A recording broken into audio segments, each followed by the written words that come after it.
That's the plan. Now I know that it's Memorial Day weekend, but we'll talk about it.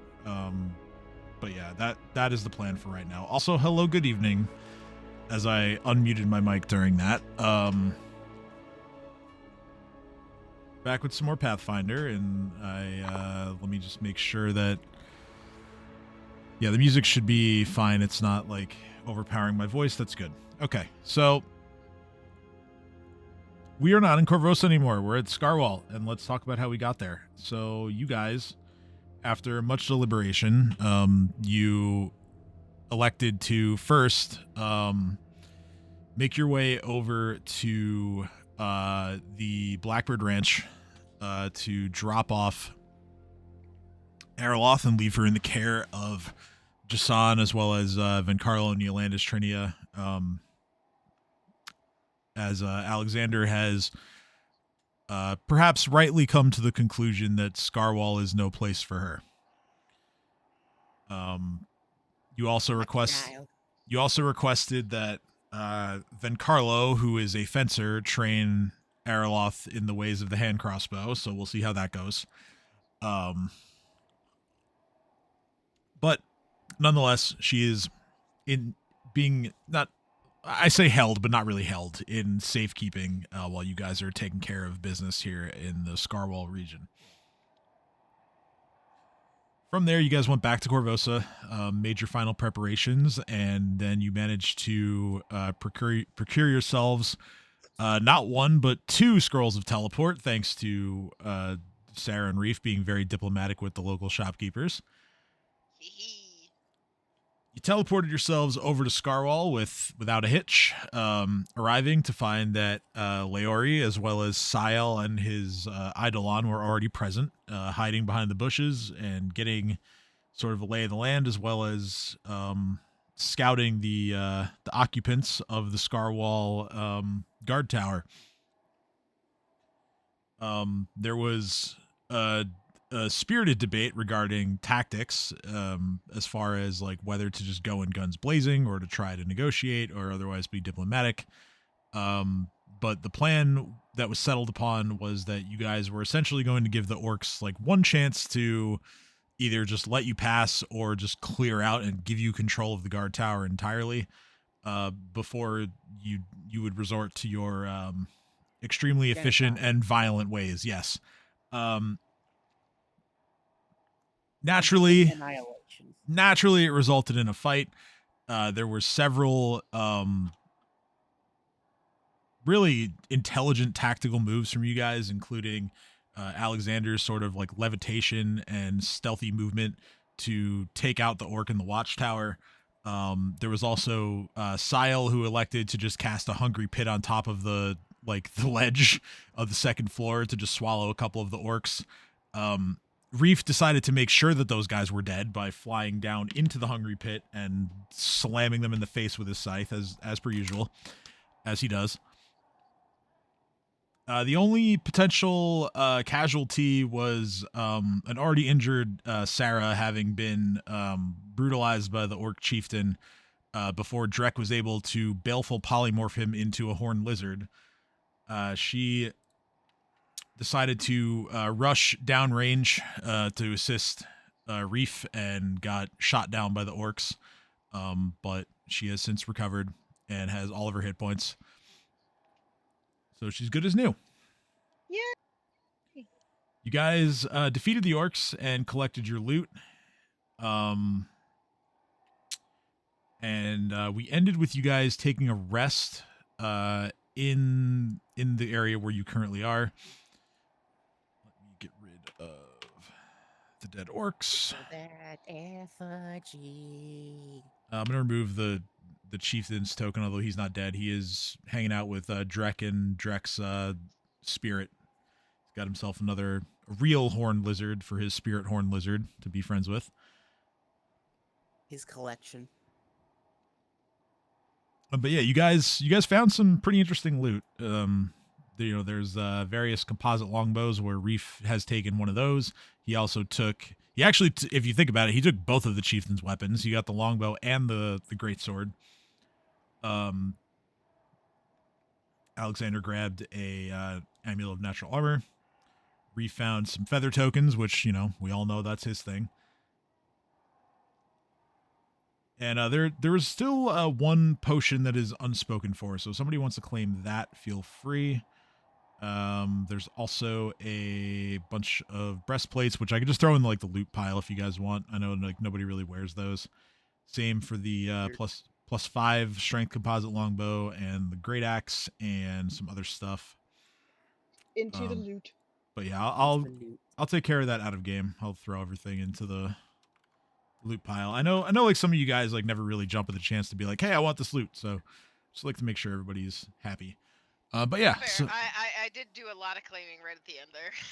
you did, but it all makes sense. Like Reef is just like, I'm going to try every single weapon until I find the one that is good, and it doesn't matter that I've already found the one that is good. I want to find more good. Yes, that's what he does, and it's not like he's like, you know what? Maybe I'll try this thing while I'm raging. Maybe I can hit something from far away. I've never shot an arrow really that hard before. Well, we'll see. All right, we'll take that too. Can I just throw the arrows with my 15-foot long arms and just put them in the faces of people without a bow? Like, can I do that? I mean, it's something you have to consider, I guess, with this giant freakish monster I've created.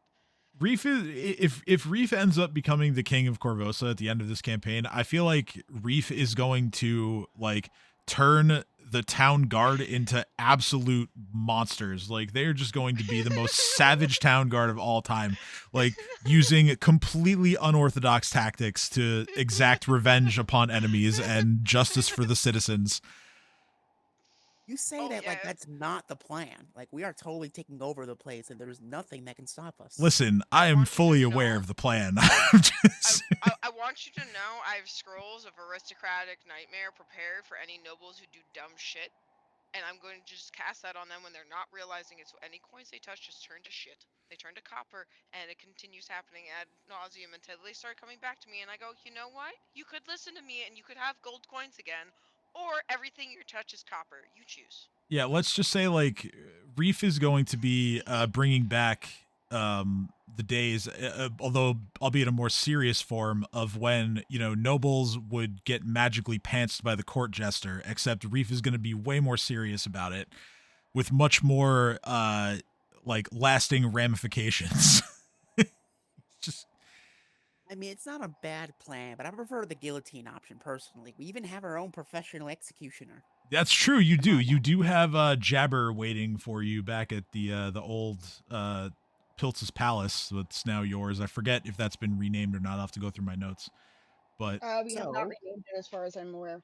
I think you're right. Yeah. My vote is that if any noble so much as give us a slightest of inconveniences, they go to the guillotine. Nah.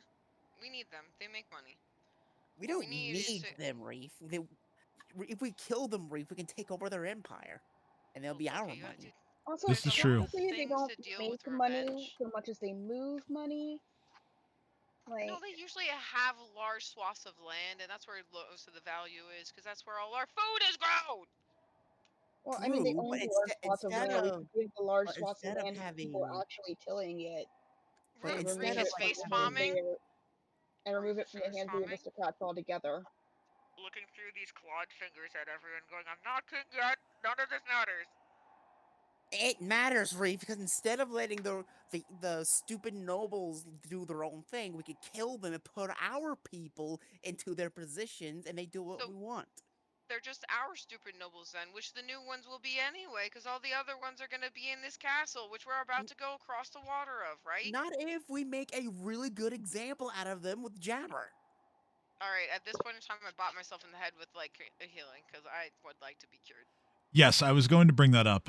If there are any... So, like I said in the chat, I've already added hit points based on a rest, as well as I had Leori at the end of the evening before you took a rest use her Mass Cure Serious that she had prepped but didn't use.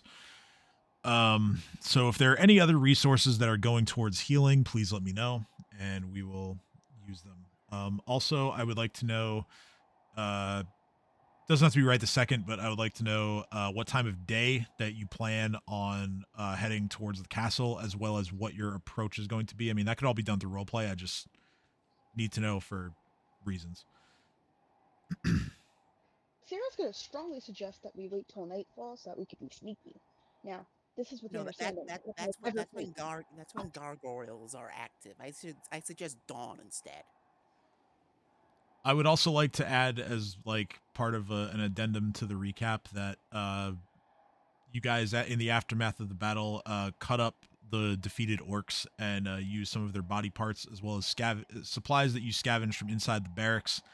Drek would have also assisted you in terms of like a stone shape spell, maybe to make sure this thing is sturdy, but you built like a massive effigy of just grotesque like orc remains. And Yeah. now I have to ask, I don't remember if this was disclosed or not. Is this an effigy that is going to be set on fire, or is this like you're just building a giant scarecrow? That depends. Do we have any rocks that will burn forever? Well, you already have the means to like make a fire, at least for a short time, because I checked in your inventory specifically, and you're full of like tinder twigs and things of that nature that can make a fire at least for a little bit. True, but I don't want to make a fire for a little bit. I want it to be on fire forever. Well,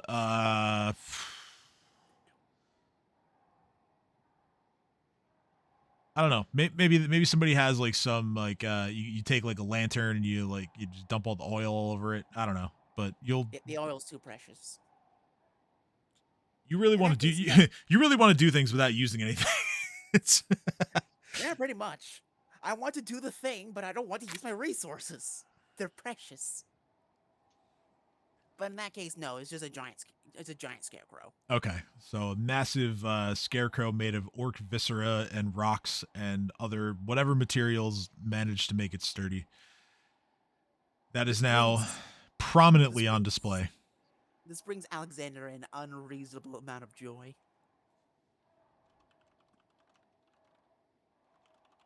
Reef. Yes? Once we're done here and we take over the castle, can we go on a crusade against the orcs? Depends on if they're not willing to bargain. We have to give them the opportunity to bargain. We do that with everyone. If they fail at the bargaining, then do your crusade. What if the bargaining was just... You can either move continents or you can roll over and die? No, that's not a fair bargain. I mean, what's fair is relative, because to me, personally, I think that's fair. They get to live, and we get their land. But if they say no, then we get to kill them and then keep their land. Think of the loot, Reef. I'll think about it, and if we make it out of here alive, I'll give you my answer. Alright. See us in a cloud of fucking smoke around a chaotic broken castle, and you look at me, so...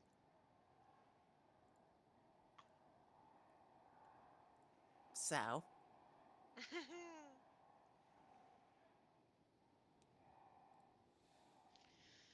Alright, so we're waiting till nightfall. Surveying for any traps or anything that I can right now. Okay, surveying... Nightfall. Surveying where?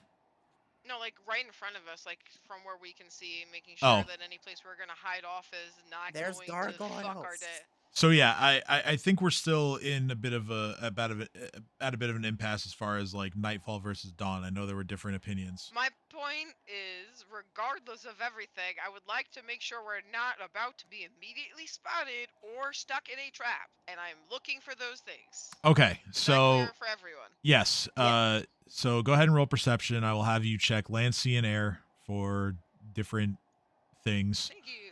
Or land, lake, I should say, not sea. But I also remember, Reef, the water is evil. I remember that. I don't know why I remember that, but I remember somewhere in the past that the water is evil. 15. Don't trust the water. Okay. So again, you see the gargoyles that are perched on the higher reaches of the castle. much like when Alexander checked last session, you're not sure if they're actual like real creatures or if they're simply like ornamental. The water appears to be still and lifeless. Although every now and then you think you see some shadows kind of like lurking underneath. The direct frontal approach, you don't see any issues with making that the choice, but you know, your intuition tells you that like that's going to be guarded. Not sure how much, but there's no way that whatever's inside is going to just let you waltz in. At least that's what your like understanding of common sense tells you.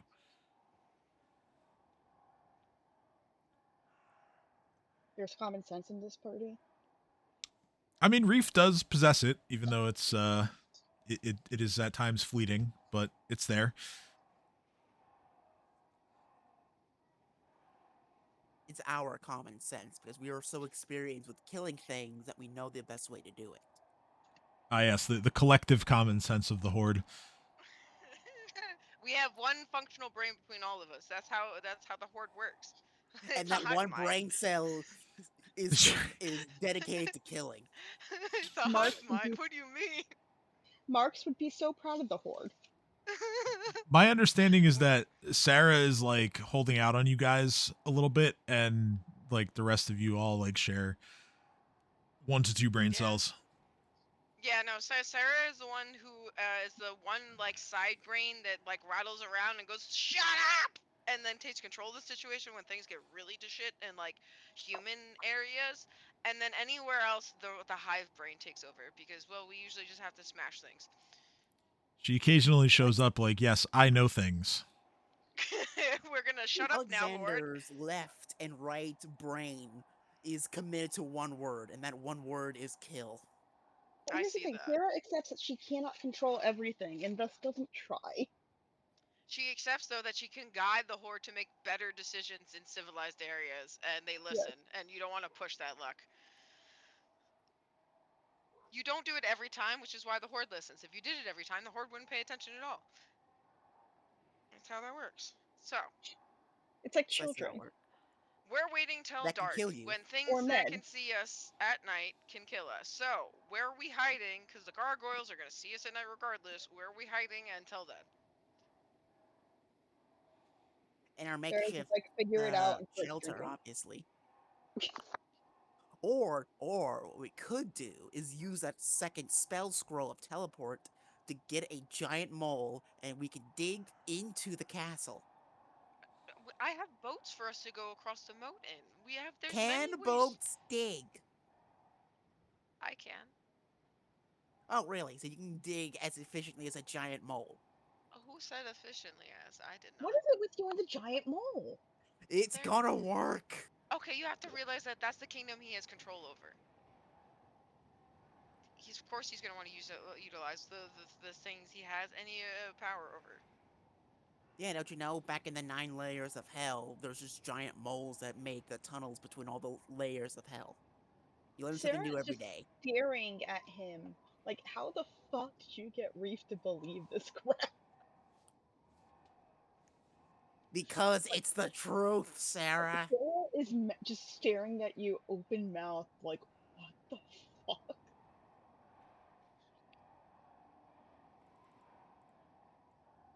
Trust me, I know these things. I know everything. Okay. Glad you agree. Sure. Alright. Okay, in all seriousness, I recommend we just chill out in the base, away from the dead smell of rot. Yes? I actually do think that's a good plan.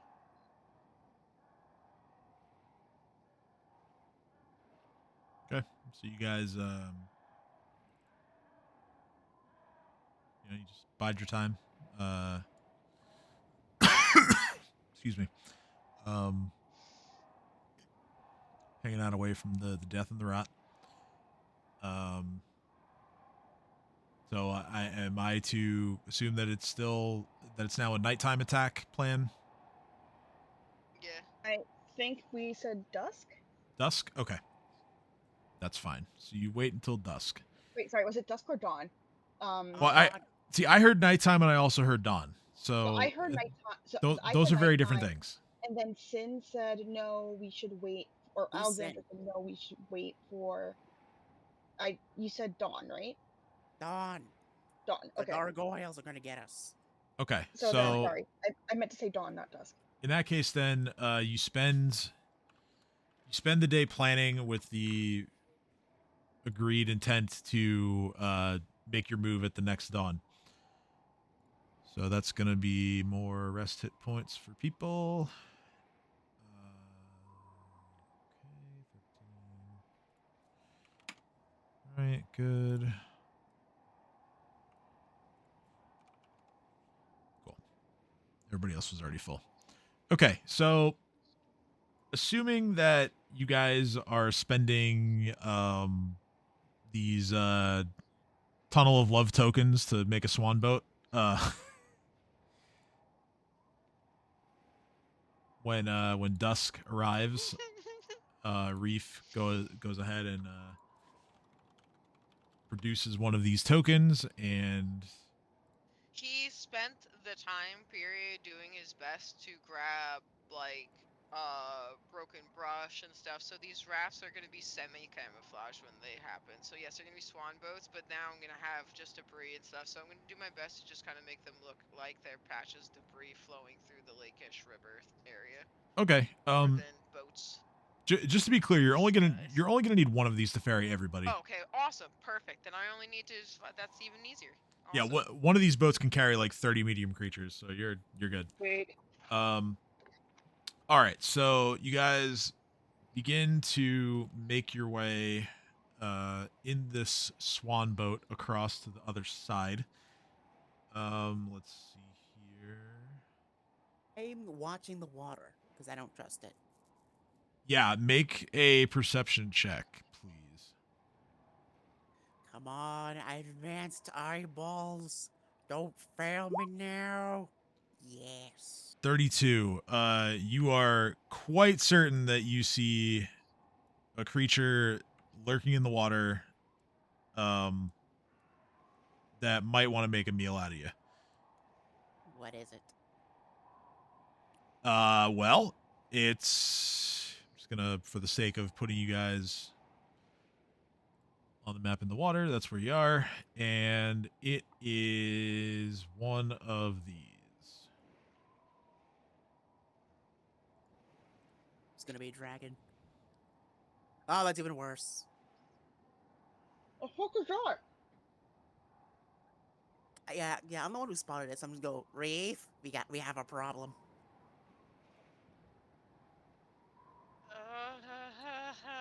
That's a purple worm.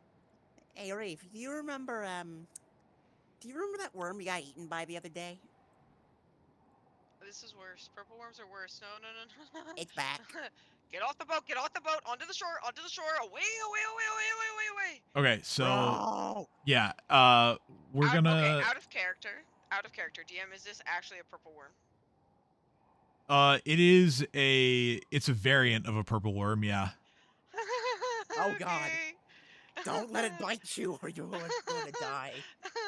Basically, it's a purple worm that has a swim speed instead of a burrow speed. Oh, that's even worse. That's Cool.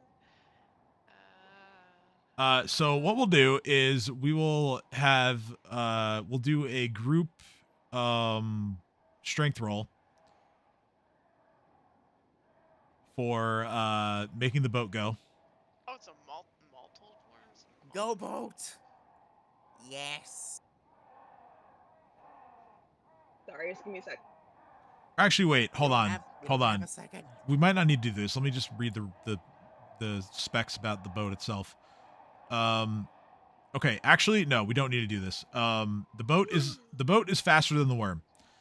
Oh, sorry, I just clicked the strength button anyway. And you, it's a good thing we're not doing this then. Sorry, y'all. But no, I checked. The boat is faster than the worm. You guys are able to get to the other side where something happens once you make your landfall. Just immediate D-Day.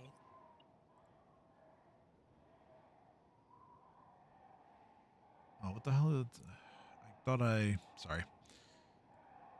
We're moving to a different map. I thought I copied your tokens, but they didn't paste properly. Mottled worms are terrifying.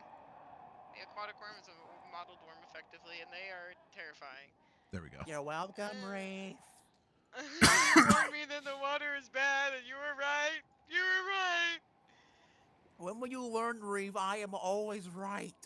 I will never learn. That's the point. So, as You did not soon trust me. as soon as you guys set foot on the island where the castle is located, let me get to. All right. You guys are kind of just looking around for a few seconds, kind of taking in the size of the castle and everything. And then out of the blue, from Sarah's pocket or wherever she's keeping Zalara's harrow deck, Zalara's spirit is forced out of the deck. I'm sorry, what?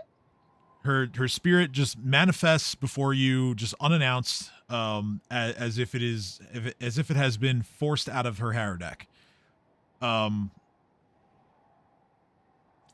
You then watch as from the castle walls, ravenous spirits come forth, and they are all like attempting to like grab a hold of her and just like pull her away from you. Sarah, go ahead and make a will saving throw, please.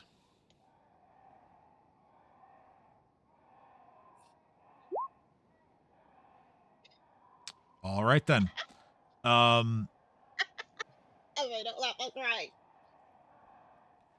Zalara, the you can see as her spirit is like, connected all the way into your pocket where the harrow deck is. That is broken free, and she is taken away into the castle, presumably absorbed into the walls of the castle.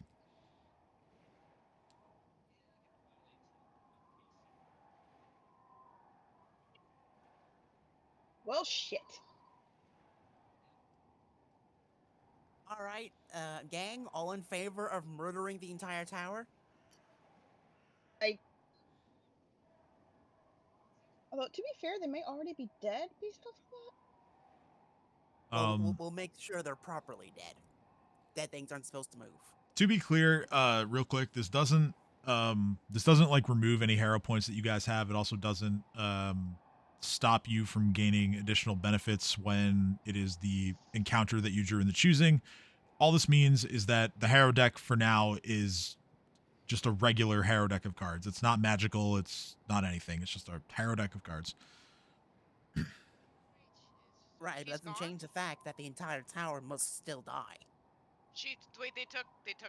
They took her, They yeah. took her. Yeah, they took her, hence why I was like, well, fuck.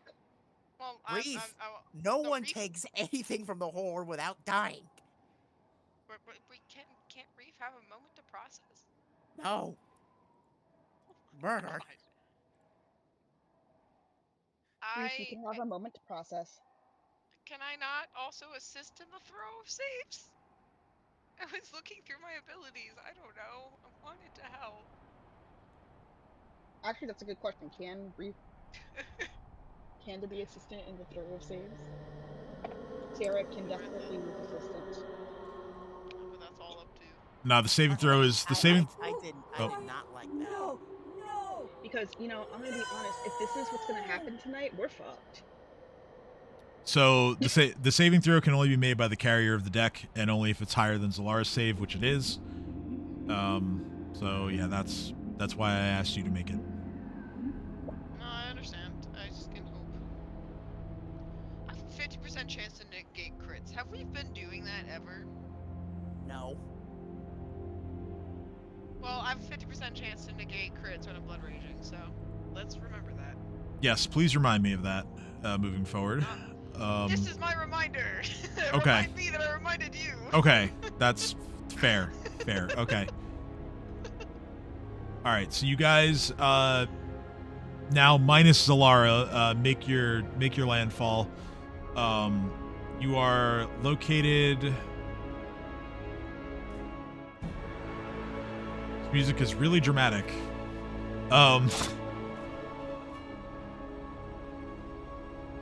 Let me get in here and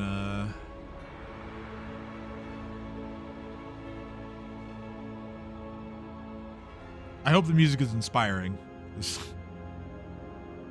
One way to put it.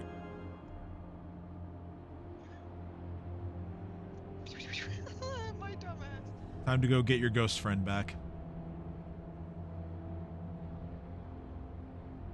This would probably be much more dramatic if I didn't have Rocket Bottle Astronaut stuck in my head.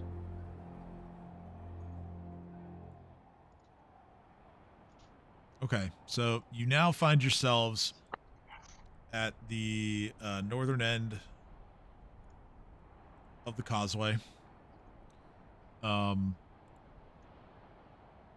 you see the path that you didn't take, which was the bridge. As a high bridge crosses the vast expanse of black water between the guard tower gate and the entrance to Castle Scarwall. The bridge is ornate and in excellent condition, with only a few tenacious patches of moss clinging to it here and there. There's high columns reaching from the waters below to support the bridge, each marked by a pair of sinister gargoyles that stare out over the dark lake. A larger pair of these statues flanks a greater archway that encompasses the near end of the bridge. And then before you is a portcullis that is currently lowered. The gates are closed and locked. Locked, And you say? yes. I got this. Is the gate trapped? Go ahead and roll perception.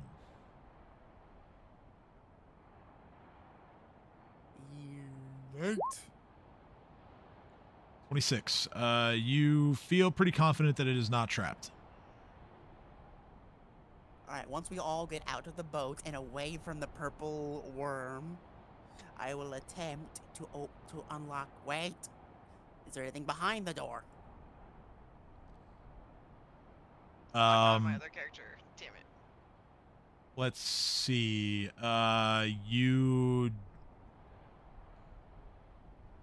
You do hear some movement on the other side.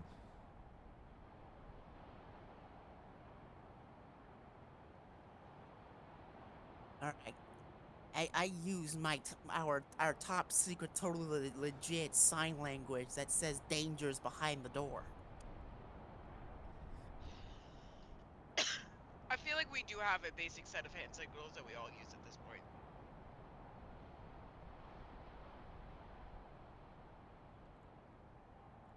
I'll help True. to check to see if there's something behind the door. No, like, I'm telling you, I know something is behind the door. Oh, Reef, Reef is... Fair. Well, Reef just kind of goes, well, we're gonna have to go in anyway. I don't think anyone's gonna expect us just to walk in. Yeah, true. Alright, Tam, I desire to sneakily unlock the door. All right, go ahead and roll disable device. So is the door here? The door is here, right? The door is where you are standing. It's the port. That's the portcullis. Yeah. Alright, Okay, come cool. I wanted on. to make sure I wasn't going Plus faster. 26. Don't fail me now. 41.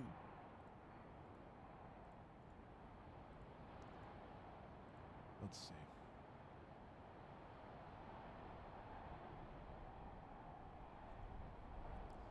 Okay, so your check is good enough to unlock the gate that is in front of the portcullis. So at least you've gotten that far. The portcullis remains lowered for the moment. That will require strength checks to lift. I just look to the others and I go like, well, I did my job. So, good luck, guys.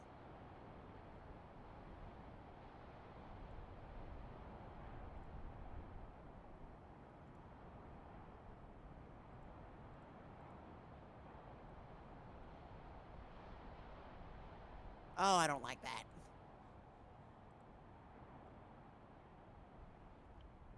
Oh, that's cool. I mean, not good, but cool.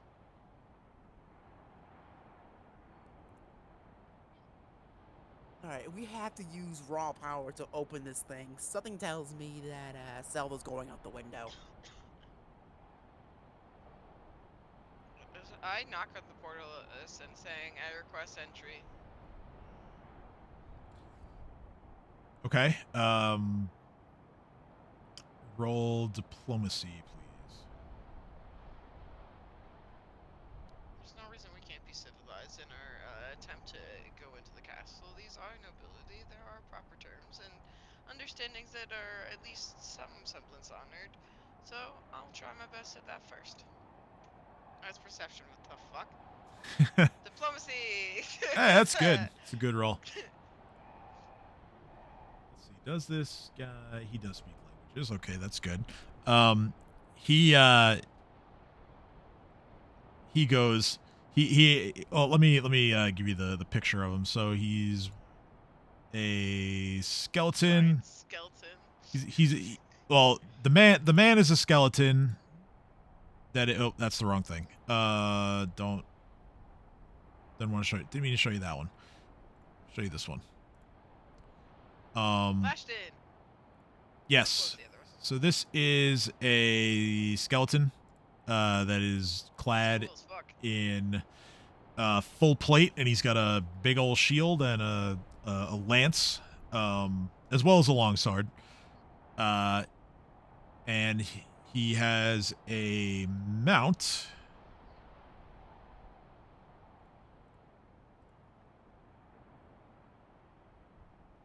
Skeletal Nightmare, yep, that's about right. And he is going to respond to Reef's request by saying, entry. And he starts like cackling. And he says, certainly. And he opens the door behind him and then presses some kind of mechanism. And the portcullis is going to begin to raise. However, pouring out of the doorway are going to be several skeletons. Oh, that's what I was hoping. Hello, friend. Thank you for letting me in. I appreciate the camaraderie, and I hope you find as much fun in this as I will. That are all gonna. With him, with like seeing this army of skeletons come out, can I take my initiative root drug thingy? Sure. Why not? Sweet. I don't have two characters in this game. Okay, it's one sheet. That's a lot easier to figure out. He's gonna direct his mount to step back a little bit and let the mook skeletons run on through. So we had a full rest, right? So we are correct. Fully. So I have all my spells back. Yep, you have everything. Everything back.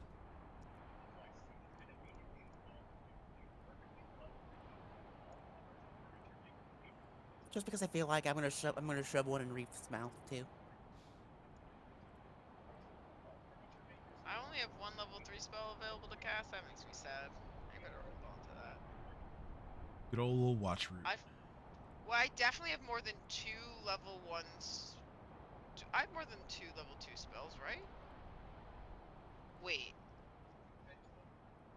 I'm so confused. Let's take a look.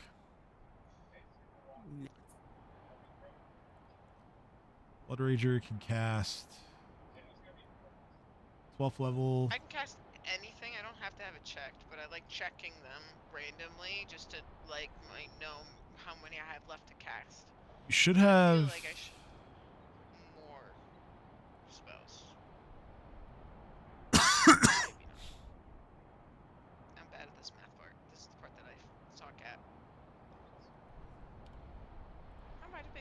myself this whole time.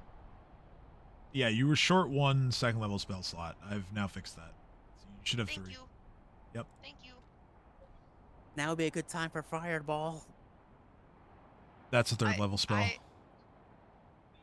I do have an Earth Tremor, and an Air Geyser, and a Vampire Touch, and an Aqueous Orb, and I only have 1 spell slot to use any of those, though, so choose wisely. And I don't think the beginning entranceway is the right choice. However, we are taking initiative, right? Correct. Cool. I'm genuinely excited, and I'm gonna rage, and then I'm gonna roll initiative. If that's cool with you. Certainly. Sarah's like, okay, so we're doing this. So she pulls out her lute or guitar, whatever the hell she's holding, and just starts strumming. Which means I am starting Yes. Why not? I also rage. Hold on, let me figure out what bardic performance I'm doing. I don't know why I didn't think of that first before I was like, yes, I'm doing bardic performance. As always, I will inspire greatness. 26, baby. So yes, I start a bardic performance and I inspire greatness in my companions.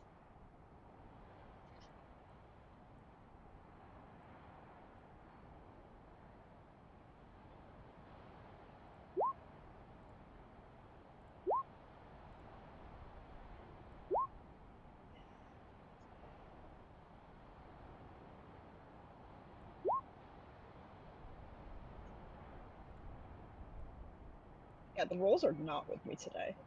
They're not with any of us. It's okay. Big for yourself. My buffs are greater blood rage. I guess you know what? I was dumb. That's okay. Boop. Magic missile.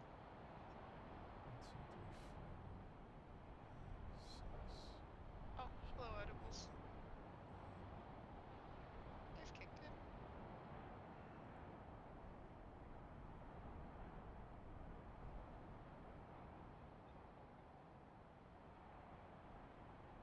I didn't mean to click that. I apologize.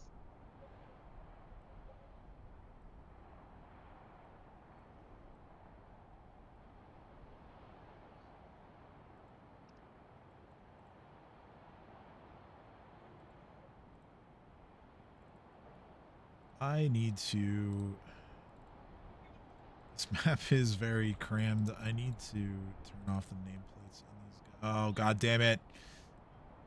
Nah.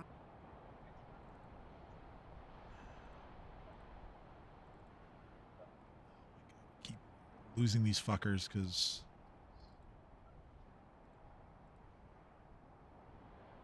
Well, if you keep losing them, it's okay if you get rid of some. You know, make the combat a bit more convenient for you, if you know what I'm saying. Oh, these guys are mooks. You're not going to have to worry about them. I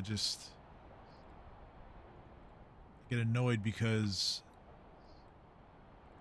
tokens move simply when I'm clicking them, and that's a problem because... He's got to zoom all the way in. I'm literally zoomed in 241%. 250. That's the thing. I'm not even zoomed in all the way. It's just like the fact that I have to... No, I'm saying you work... have to be able to do details is what I'm saying. It's right. insane. I'm seeing the scaling of the map by just that alone. Being like, oh, to see where we're at, I have to be there. Okay. Like having to work I with have a chain net. 10-foot scaling when I'm now... Am I missing a token now? Okay, no, I'm not. All right, let's... Oh, I don't want to make this one bigger. Okay, time to figure out which ones that don't have initiative rolls yet.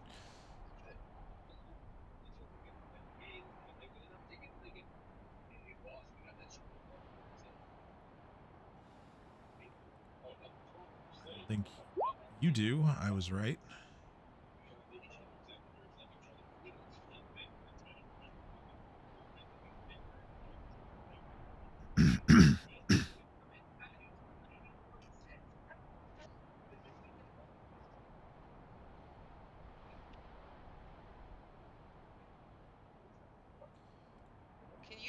list of things, items that are in all of our slots again? The link for that?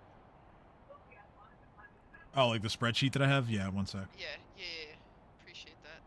I know you're doing like 8,000 things. I'm just No, trying. you're good. I didn't expect to get this frustrated by it. Give me 1 second. Just make sure that. Oh yeah, it's visible as long as you have the link. So. Bet. Okay. All right. So that's good. I now have to roll initiative for Lashton and other NPCs. And Theo, but I get to go first because I have +2 thanks Well- to drug. Also DMPCs. Reef, you go ahead of 1 extra skeleton. Do I have to manually add the +2 to you guys, or right? I don't know. Oh, I can change it. All right, I got it. 26 for you and 19 for Reef. To the top I go. Yes. To the top you go. I got to check you against the horse, yeah, but There's no way the horse has a 24 dex. I would be so surprised. all right, now let's roll for the good guys, and then we can finally get going here. Right, right as we're coming up on when I think that we'll be going to break, but maybe we can get one round in. All right, Theo, where are you? You're all the way down here. I'm gonna move Theo a little bit closer to the front because he's a bit more of a frontliner type character. That's a bad initiative roll. Deori. Okay. Sile.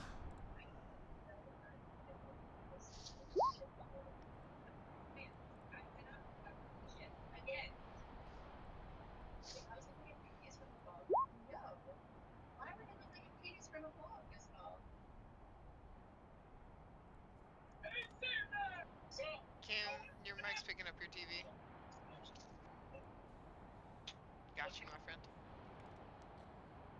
I got you. Thanks. Sorry about that. Hold on. Okay. Let's break Is that better? Yeah. ties. Okay. Yeah, the horse actually is faster than you, Sin. Pardon me. That is not good. I did not want that. I wish I were making that up. I'm just insulted more than ever. A dead horse has more dexterity than I do.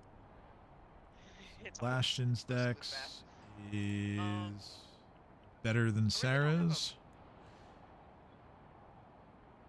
Okay. So the horse is going to go first. What's a body slot and what's a chest slot? I don't have either of those. Or wrist.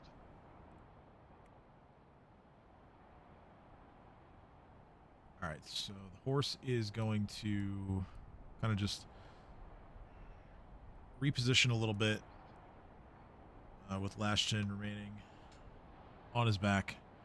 And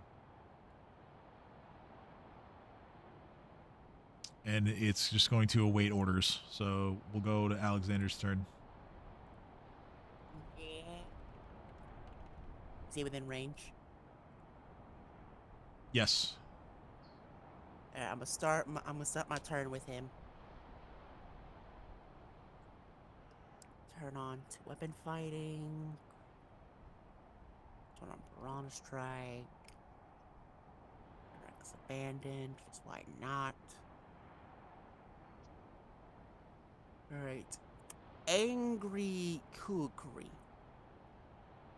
Whack. You hit, yeah. The first attack hits, yeah, for sure.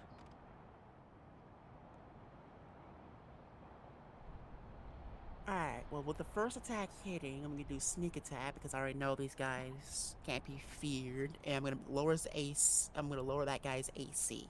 Mm-hmm. So do the other 2 attacks land? The second one would hit, yeah. Beep. And Alright. I'm sure you're gonna roll the damage anyway, but the skeleton crumbles to dust. Yeah.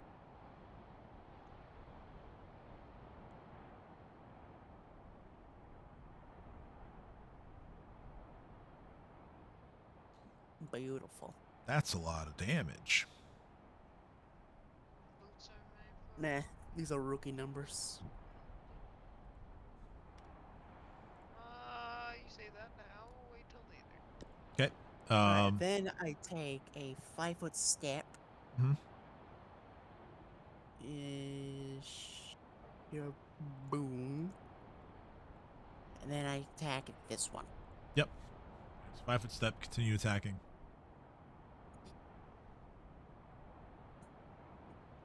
And they're flat-footed because they didn't get to go yet. Correct. Angry Kukri. Wait. Got this Piranha Strike offhand. Whack. Yes. 3 hits. 1 confirmed critical. So yeah, again, that's wait. Here or here? This one first. Okay. Yeah, I mean that one also just crumbles to dust. Are all 3 attacks necessary, or can I like use some of them on this guy? You can redirect. Yeah, the first one is enough to kill. The second one hits but does not kill, and then the third one does kill. And also, now I gotta do this. Yep. As you do. Really, it's an additional sneak attack as well because you hit all 3 times with that one. And 20, 30, 50, you're right. 80, 97 total points of damage. Wait And- for me. All is right in the world. In one fell swoop, that is 3 skeletals down. I can't reach the other ones. Nope. If I could, I would murder more. Alright, and my turn. Okay. The first skeleton to act is going to shamble towards Alexander, carrying a longsword. It's going to slash towards Alexander and actually does hit. With a 24, dealing. Your DR is 2 or 3? 2? I shall check. Is 3. Okay, so you take 5 points of slashing damage. Ow! He's next. Another skeleton is going to kind of, again, make its way through its allies. It's going to swing at you as well. That's a 19 that misses. Praise the natural armor amulet, otherwise that would have hit me. Next to act is going to be Sile's Eidolon, Asira. She's going to kind of make her way to about here behind Reef, and she is going to brandish her spiked chain and send it at the skeleton that is directly in front of her.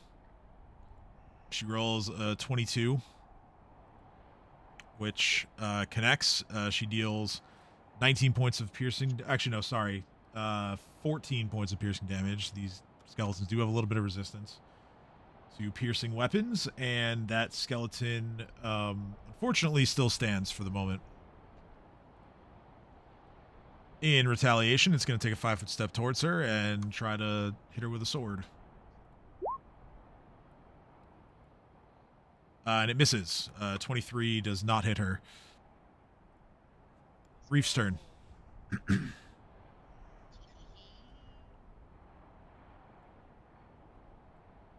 Alright. Reef just looks at the skeletons next to them. So if I don't move, how many attacks do I get? 3, I believe. I'm going to punch the one in the face next to me, and with the butt end of my scythe, just see if that crumples him.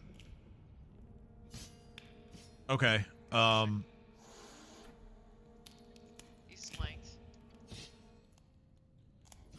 So yeah, I'll have to like recalculate the damage, but yeah, you can just go ahead and roll. No, I'll just hit him then with the fucking thing. I was just doing it for I thought it'd just be hilarious to watch him not even look at him.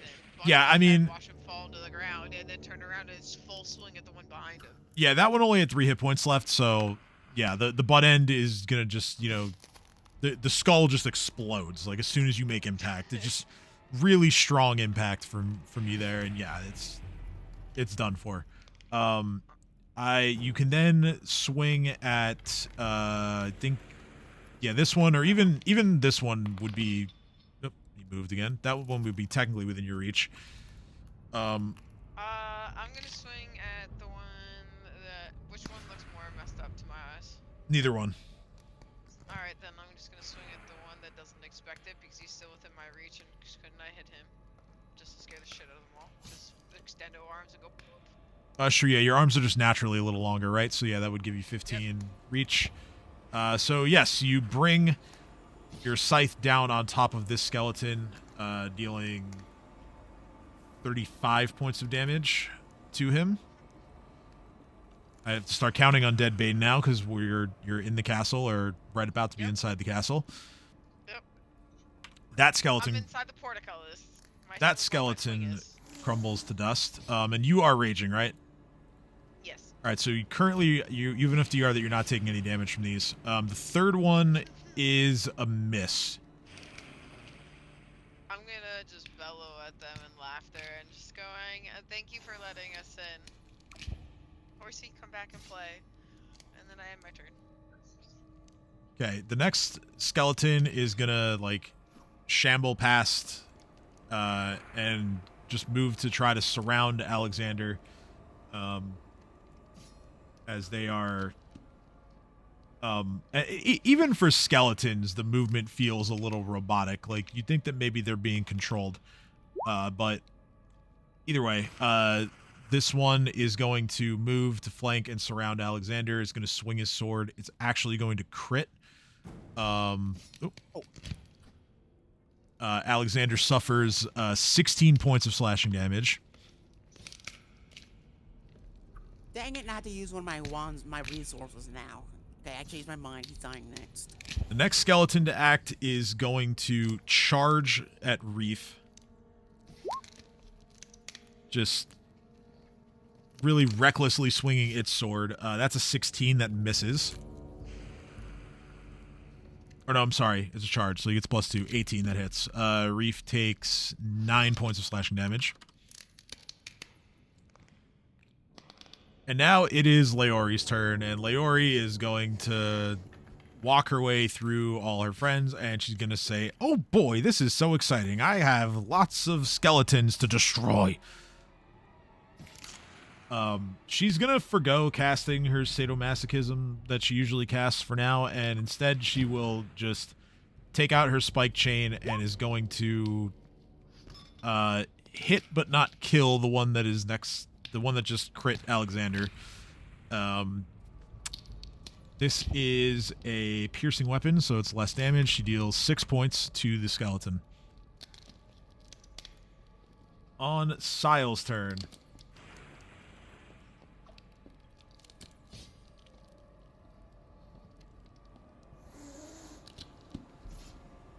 Sile is going to take a look at the battlefield, and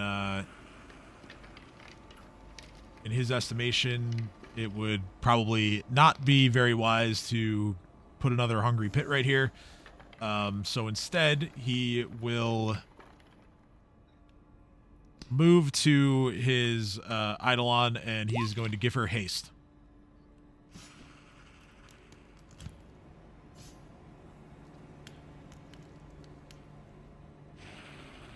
Theo's turn. Theo, although it may not be the most practical choice here, Theo is going to pull out his longbow and start shooting. 2 arrows right into the eye sockets of this skeleton here. The one who dared to crit Alexander, and that is going to be 9 points of damage to that skeleton. Following, or no, sorry, that's no, I did that math wrong. It's only 5 points, not 9.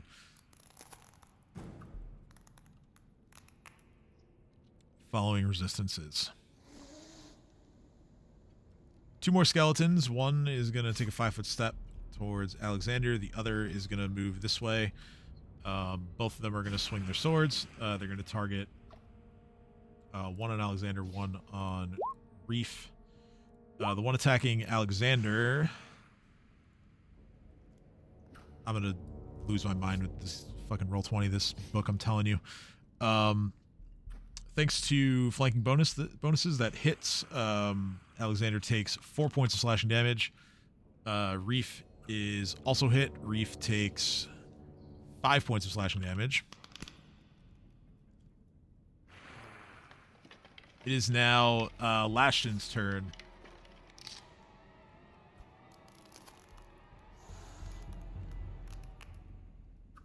Lashton on horseback is going to, well, he can't like fully charge through, but instead he will command his nightmare to move towards the fray. He's going to use the reach of his lance, and he's going to try and take a chunk out of Alexander with it. That is a 33 to hit. Alexander suffers 12 points of piercing damage. And it's now Sarah's turn. Sarah, I know you mentioned that you were going to start playing your instruments. Should I assume Bardic Performance here, or...? Yes, Inspire Courage. Okay, so Inspire Courage on everybody. Sorry, I had some whiplash. Who hit me? The Lashton, the main skeleton. Ugh. I don't get paid enough for this. But yeah, you guys can all go ahead and activate Inspire Courage. So I'm gonna go... Not right there. I was here. I'm gonna go kind of like on next to, but on top of Theo. Sure, why not? With the... Fuck you! Fuck you! Fuck you! Okay, so Court of Shards in a direction so that it doesn't hit friends, I imagine. I'm kind of aiming forward. Yep, straightforward. Got it. Alright, Skeletal Champion, reflex save. Let's see, this is going to reach just one of them. But Okay, better than none. Good news is... Let me just make sure. Yeah, that's 15. Okay.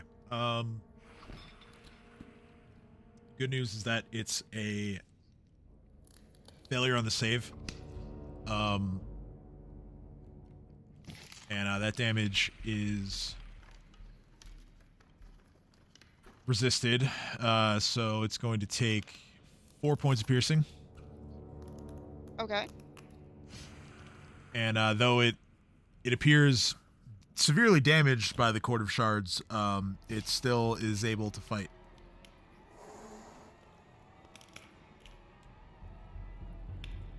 Alright, and my turn there. Cool.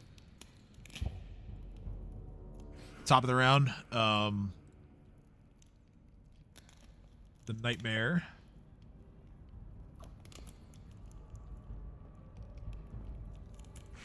is going to, under Lashton's orders, the Nightmare is going to slightly reposition by moving a bit forward. And it is going to raise up and kick out at Alexander, as well as trying to bite him. The bite hits, as well as the first kick. The second kick is a natural 1. Alexander suffers a total of 9 points of damage. Sorry, Tim, I have a really dumb question that I don't know why it didn't come up before now. What's up? If I'm doing a bardic performance of Inspire Greatness, do I inspire greatness in myself? So, Or is it only my allies? if you choose Inspire Greatness, well, yeah, first off, it is single target. You can choose yourself, yes. Okay, never mind. All right. So inspire greatness, inspire courage are not the same thing. They're not the same thing, no. I'm unchecking the box then. So inspire courage is just like a +3 to attacks and damage, as well as saving throws against charms. Whereas inspire greatness. Sorry, I meant to say inspire courage, not inspire greatness. Yeah, inspire courage affects everybody, including you. Okay, thank you.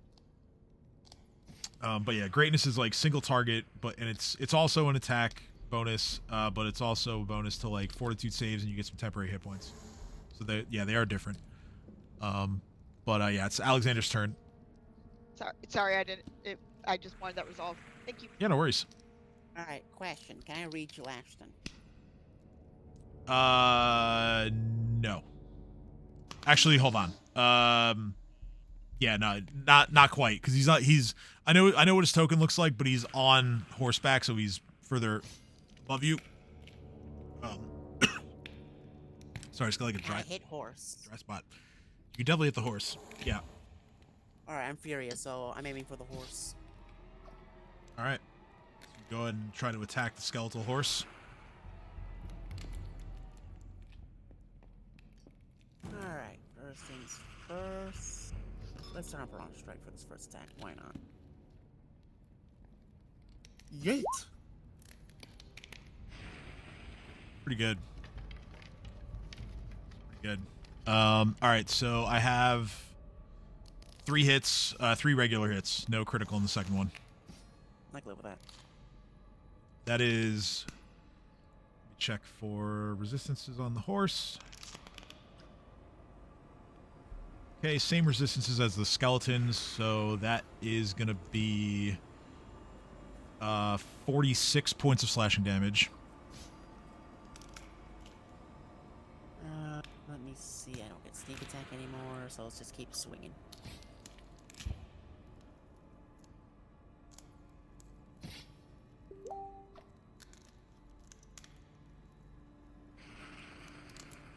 Wait.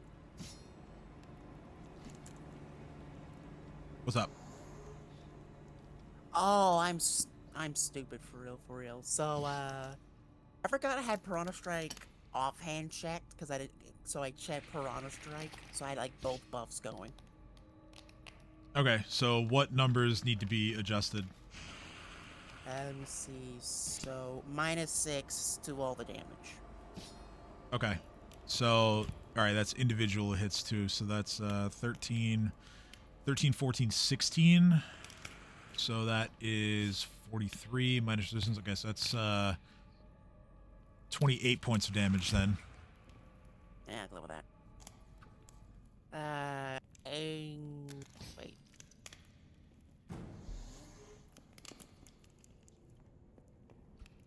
Okay. Other angry kukri. Whack. Critical hit miss. So that's 34 points of damage. Alright, next we are going to gore, because I can. We're going to turn off Piranha Strike for this one. We don't need it. Yeet! 26 hits. No damage. I regret nothing. Is it worth?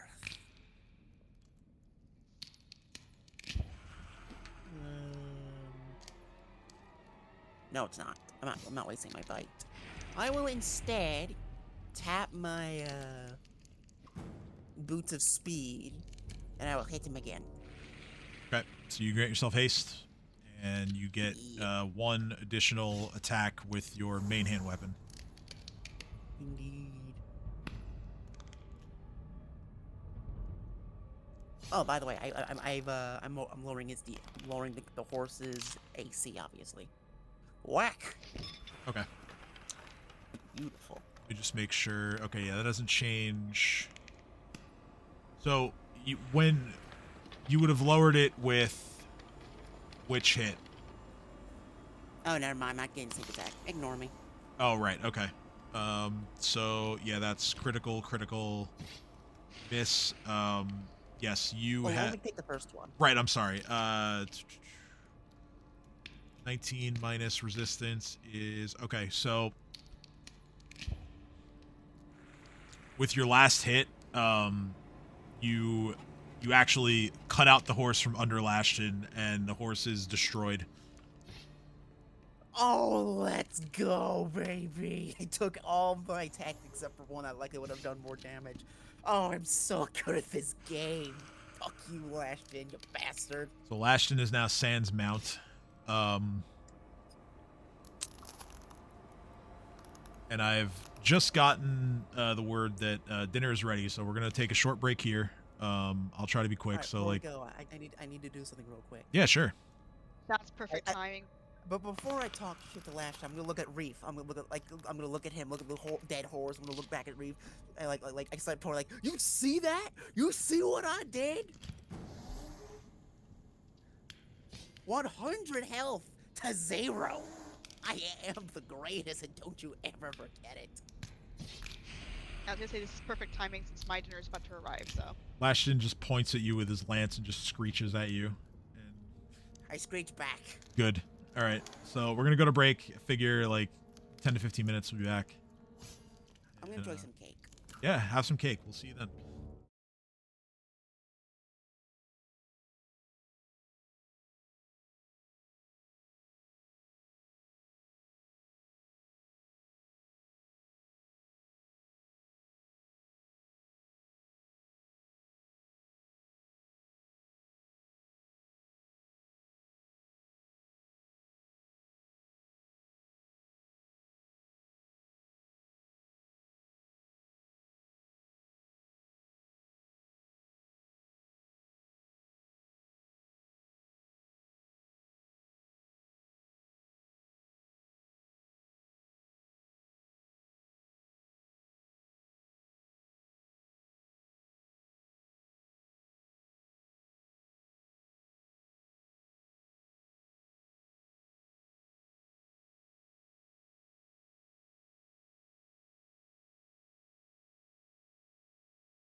Sorry, All I was right. listening to the lore of Bionicle, which is apparently just Pacific Island lore shoved into robots. Yeah, and Yeah, it's sounds about actually right. kind of awesome. It's kind of metal, actually. Ironic, get it? Hot metal robots, get it? All right, so What's yours? picking up where we left off after Alexander's furious display, where he took down the skeletal nightmare in one series of attacks.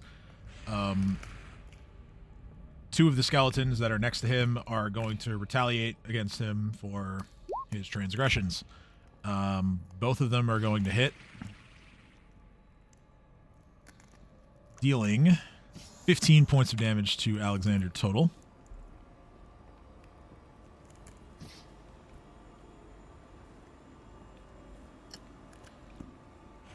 Asira is going to make 2 attacks with her spike chain. Chain lady, go chain. She crits and destroys one of the skeletons immediately. The second one is hit but survives, taking 11 points of piercing damage. And it is now Reef's turn.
All right, my turn. Yes. I'm going to ignore the skeletons completely, as long as Alex gives me the thumbs up. It lashed him. And I'm going to do the big bonkening on the big guy. Hello, Lashton. My long arms say hello. I don't need to move, and these are all for your face hole. Okay. The first 2 are hits. You deal lash to, let's see his resistances. Okay, you deal him it's 44 points of damage total, including 5 to yourself. Worth.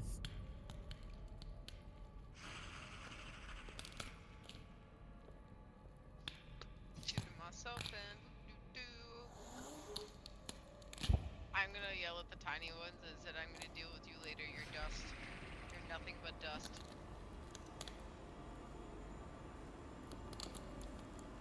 Okay. One of the skeletons is going to attempt to prove you wrong, but not by stabbing you. It's going to stab Alexander because he's right next to him. I dodge out of the way. Aw. He hits you with a 27. Ow. You suffer 8 points of slashing damage. I hate these guys. They're so annoying. It is now Leori's turn.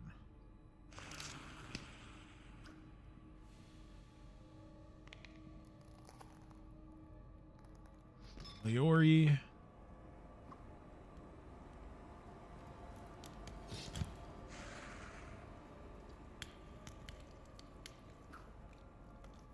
will continue to, she's going to take a 5-foot step forward, standing next to the reef, and she's going to continue to swing her spike chain. She can only hit things that are a little further away with this, but she's still going to take a couple rips, and she does destroy one skeleton.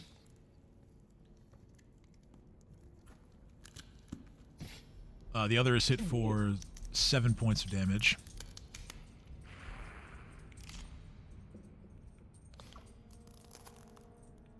Next, Sile, it will take a 5-foot step as well. He's going to stand behind Reef. He's going to take out his spike chain.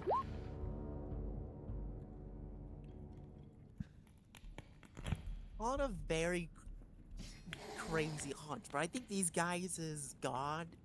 Like, their favorite weapon is the spike chain. You don't say. I just have a feeling, you know? Ignore the quarter Slightly. shards. I pressed that by accident. Sorry. Sile unfortunately misses, Darn it. which brings us to Theo's turn.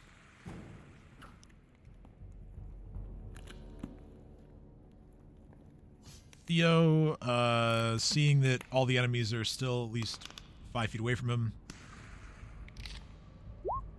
is going to shoot with his longbow. He eliminates one more skeleton Yeah. and damages another one. And then Theo's going to take a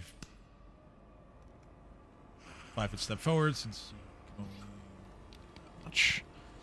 Okay, only a few skeletons left. The one that Theo just shot is going to charge him. Attempt to engage in melee. That's a 16 that misses. Lashton is going to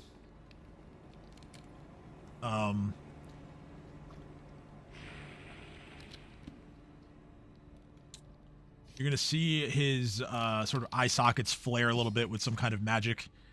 And he is going to simply withdraw, and he's going to retreat into this next room over here.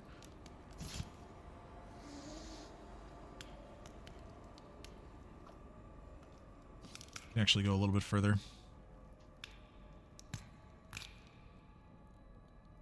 Sarah's turn. Okay, so I see Alexander doing what sort tink things. So I'm like, you look like you can use a hand. So I'm going to cast Cure Critical Wounds on him. Yay. Okay, so you need to move because it's a touch spell. It says 30 feet. That was the first thing I checked. Oh, it says they touch 20 feet spread. I'm sorry, I misread it. Cool. Scoot. Scoop. Okay. So yeah, I just need a concentration check because you are being threatened by skeletons now. You're good.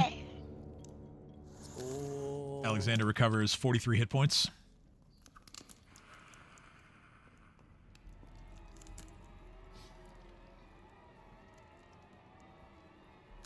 And it Alright, is so- Alexander's turn. Sorry, I It's read the 20-foot radius and not the touch part. I don't even know where you're getting the 20-foot radius from because I don't see it on the It roll. No, it doesn't say on the roll. It says it on the description. I see 48 plus maximum of 20. It says area. Oh, never mind. You know what it is? It's grayed out of here's an example of what you would put here. Oh yeah. Yep. Sorry. That'll do it. That's No, it's all on good. me. It's all good. Alright, Tim, I would like to use my sweet acrobatic skills to make it past the skeletons without provoking opportunity. Sure. Go ahead and roll acrobatics. There, I use my mad jumping skills, so I have boots. Wait, ring of jumping. Yeet. Hmm. 45. Very good.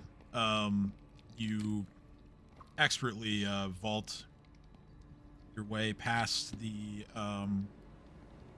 lesser skeletons and Get back here! continue your pursuit of Lashton. However, once you set foot in that room, let's see here. Something happens.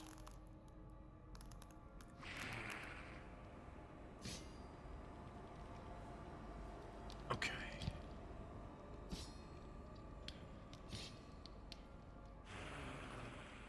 Up above, on the second floor, you can just barely make out that there are additional larger skeletons positioned. But instead of threatening with weapons, they are positioned next to some troughs, and they are going to empty the troughs into the room as a cascade of supernatural oil falls into the room.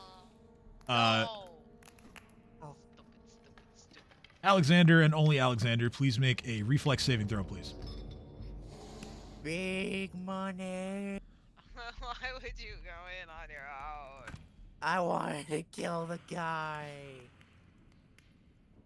It's what I do. Okay, my thing was just slow. Okay, but let's take the first number, please. Yeah, well, we take the first roll. So 25. Is it 29 because you said it yourself that the oil is supernatural?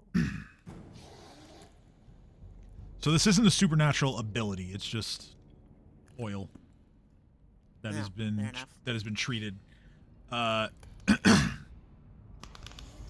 However, that is a success.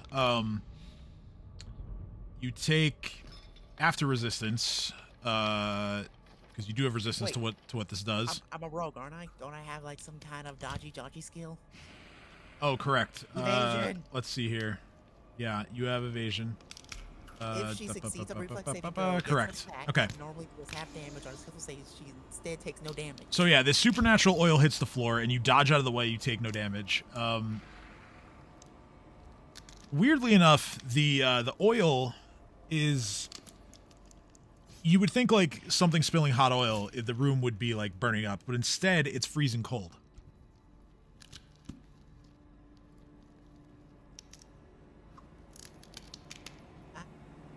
But nonetheless, you dodge it all, take no damage, and you're in position to attack Lashton. Yeah. This is why I did it, Reef. Perfectly calculated. I definitely knew this would happen, and that I would succeed flawlessly. And this guy, he's gonna get my full wrath. We are turning on Piranha Strike. 2-weapon fighting is on. Yep, one attack with each. I'm afraid I can't because I charged. All right, yes, just the one then. Even though I'm currently using 2 weapons, like, do I still use 2-weapon fighting because I'm only attacking once? Technically no. Sweet. So we're taking that box off. Because the bandit is on, as it always should be. And we get a charge and 8. Beautiful. Okay, that is a regular hit for 13 points of slashing damage. Really? 24 does not meet the thingy thing. That's crazy. Nope. Fair enough. I rolled a 2 on the confirmed crit. Sad. But, you know what? It doesn't matter to him because I charged, I get sneak attack. Mm-hmm. 8. You know what? I cannot be disappointed with an average roll. You know what? That's fine. Yeah, that is Average means not low. stone cold average right there. Let's go. All right. I'm on fire, baby. I cannot be stopped.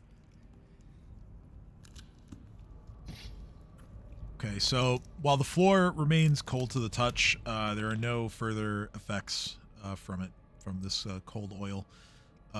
Okay, so 2 more skeletons. One does not have to worry about eating an attack opportunity, so it's gonna make its way back. Oh yes, it does. Reef's noodly arms. Oh, correct. Yeah, Reef does get a swing, and Reef can also swing at the other one because he has combat reflexes. Why are they both coming after me? As far as you know, they were commanded to rejoin their leader. 2 swings. Technically, I don't know if you should have just taken both attacks from either one, but hey, here we go. No, it would be the first attack both times. So, yeah, you tag one for... that's actually enough to destroy it with the Undead Bane bonus. Yeah. The other one, of course, is a 1, so that misses. But that's 1 down. Holy shit, it is 1! It's the 22 is a 1. Welcome to the club of high numbers. Asira is going to try to prevent the escape or the retreat of one of the skeletons. Going to try and cut it off. She will swing her spike chain at it once. She hits. Cut it off at the pass. And let's see, that's enough damage to destroy it. Reef's turn.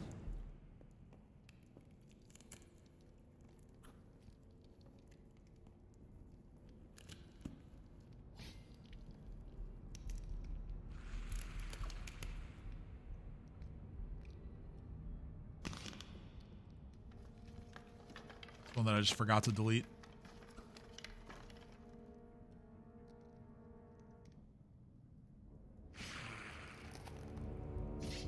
Okay. I'm sorry, that was funny just seeing Reeve just waltz past. Silently Like, moving, yeah.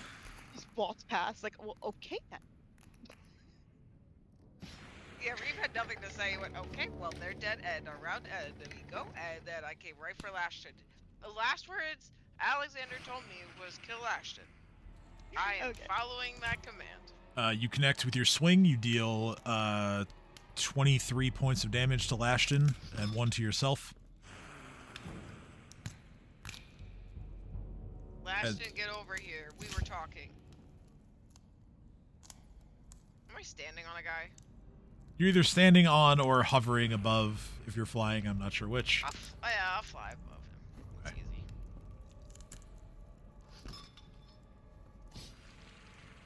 Leori's turn.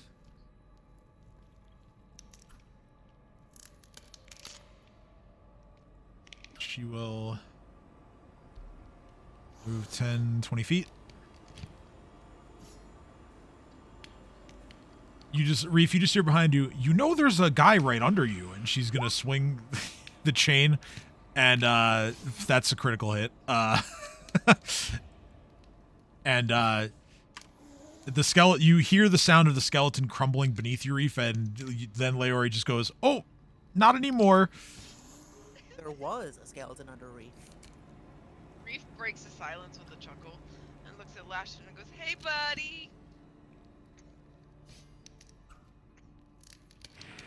Psyelf is gonna advance as well. You just hear him just go, yes, well done.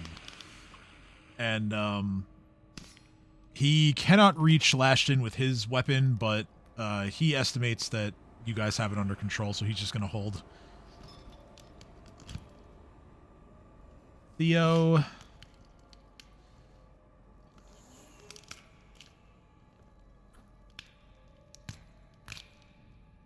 I would think Theo would want to try to get in there and actually use his blades, but might be a little late for that. Let's see. He runs about 30 feet, and screw it, I'll just have him shoot since he can't get all the way there. 23 misses. Okay, Lashton's turn.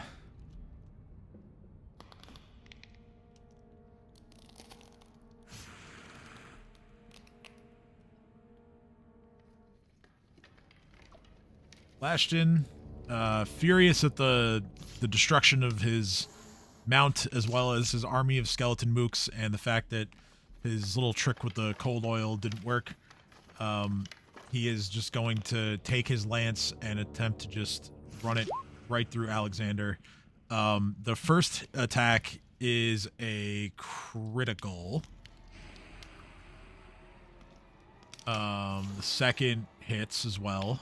Let's see here, damage-wise. That is 51 points of piercing damage. Oh, how inconvenient. He will be slaughtered. And that'll bring us to Sarah's turn.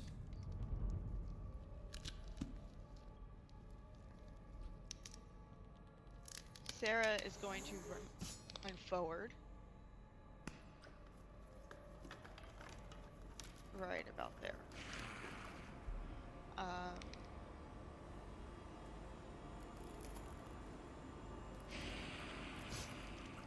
Sorry, that was 30 feet. I forgot if I can 30 or 20.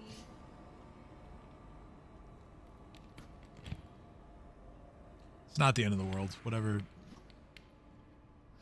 Also, I'm realizing that I never put Drek in the initiative order. Whoopsie. You guys are fine. Okay, there we go. Now I'm at 20. Which is perfect. Because honestly, Sarah's going to do the Magnificent and continue playing with one hand. Well, one hand, and while one-handed playing, I'm gonna shoot a crossbow. Okay.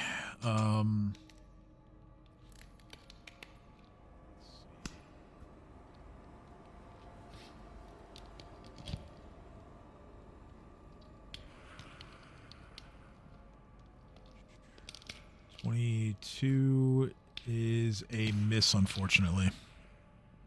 Are you kidding? Wait, No. it might not because I lowered his AC because I snuck attacked him. Right, but that's only +2 for allies, and yeah, that's still not enough. Rip.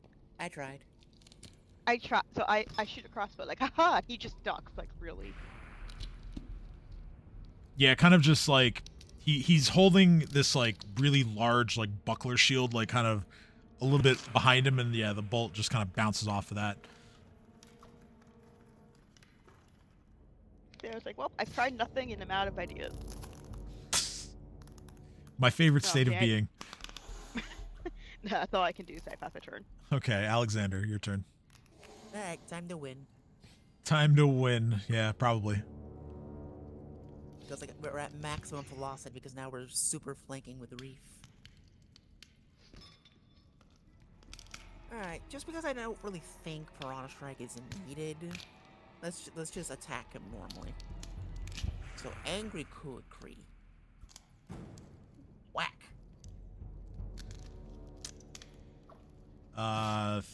41 hits, 32 hits, 19 misses. Fair enough. And then other Angry Kukri. Whack. Okay. Critical. Another critical miss. And then Gore. Whack. Hit. No damage. Alright, it doesn't matter because all I needed was sneak attack. And just because I'm mean, let's tally it whole. 4. Yes. 4. 5. Do I really want to bite? Yes, I do. What am I saying? Of course I do. Hit. No damage. Doesn't matter because we are gonna do 6 times 4 sneak attacks. 24d6 damage. Alright, whatever his name is, Lashton, prepare to die. Yeah, I mean, it's kind of just academic after all the sneak attack damage. Lashin is indeed destroyed, leaving behind gear, weapons, armor, not much else.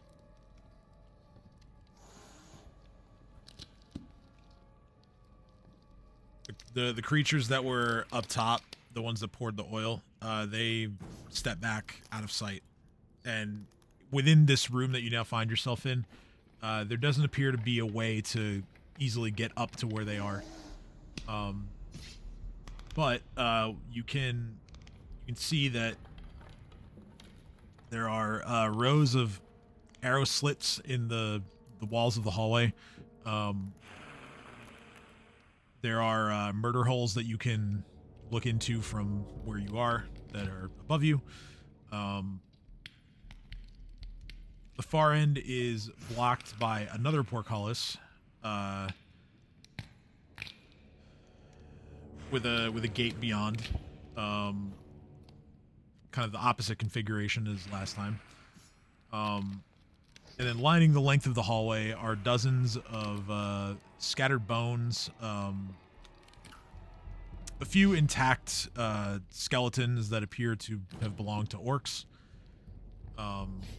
and some of the intact bodies may still be clinging to damaged bits of armor or weapons that have rusted beyond the point of being usable. It's what the orcs deserved. Also, I'm pretty sure the murder holes and arrow slits can wait. Loot. I want loot. So loot-wise, the skeleton sort of henchmen, they all leave behind longswords, and then Lashton left behind his suit of armor, his shield, a longsword, and his lance.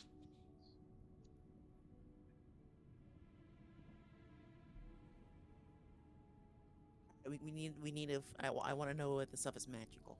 Okay.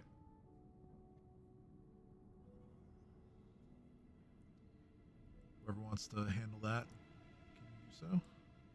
Help! I want to know if this stuff is useful. Sarah will move forward. Where fudge am I? Okay, there I am. Sin's just gonna like Alexander's gonna ignore his bleeding wounds and say loot. Is this a praise or?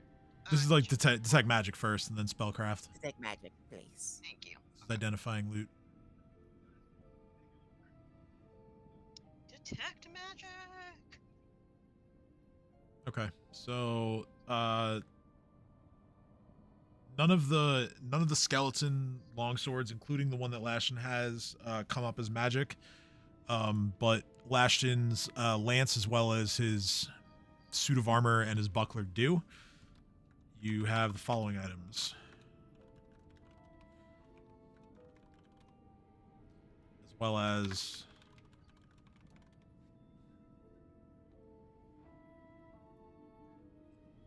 You know, Tim, if my memory serves me right, if you charge with a lance, doesn't something special happen?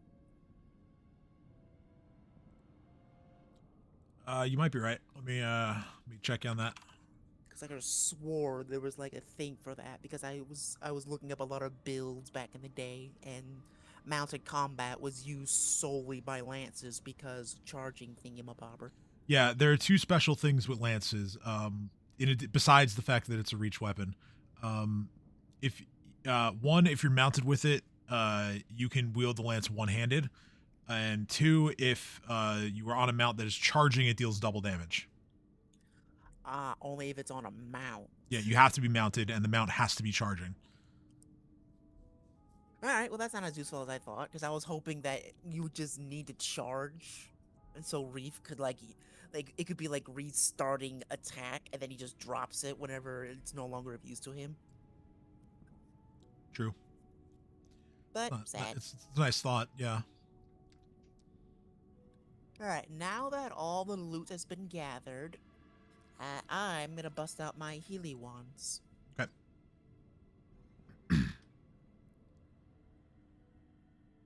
And where are they? Oh wait, before I forget, we are turning off the rage because it's been 4 rounds of combat. Boink. All right, what else? Oh yeah, right, my magic.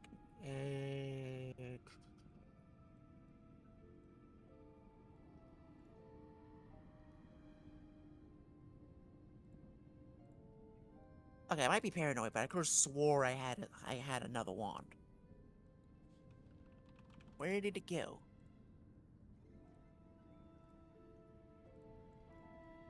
No. Might have just not updated your sheet. Oh no, it's just in the bag of holding that Arlith used to have, but now it's somewhere else. But it's fine. Alright, I'm gonna Wait, give I think myself. no, I didn't do that. I put it on. So I'm just gonna give myself 7 charges and call it a day. Seems good enough for me. So yeah, the bad contents are still on her sheet, so those are available. Sweet. Yeah. 7 charges. Now after a few minutes, I look to Reef, and then I look up where the skeleton used to be, and then look up back at Reef. Are you thinking what I'm thinking?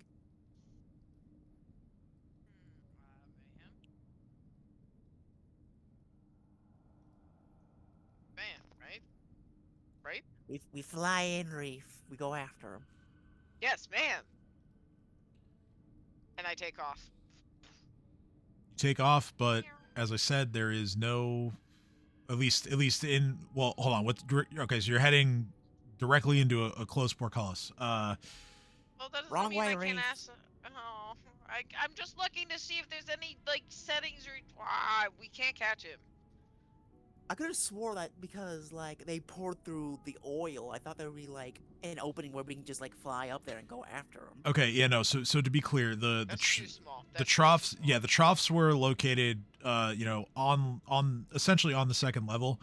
But like I said, from floor to ceiling on the first level, there's no access point. There's just like arrow slits in the walls. So there is like a different roundabout way that you could go about getting to these guys with, but it's not as easy as just like, oh, fly up here and you're in. Fair enough. No matter. But okay, so yeah, getting to what Reef wants to do. You were flying around. Do you need me to like describe what's in the room again, or were you just gonna go about like dealing with the portcullis and then the gate beyond, or something else entirely?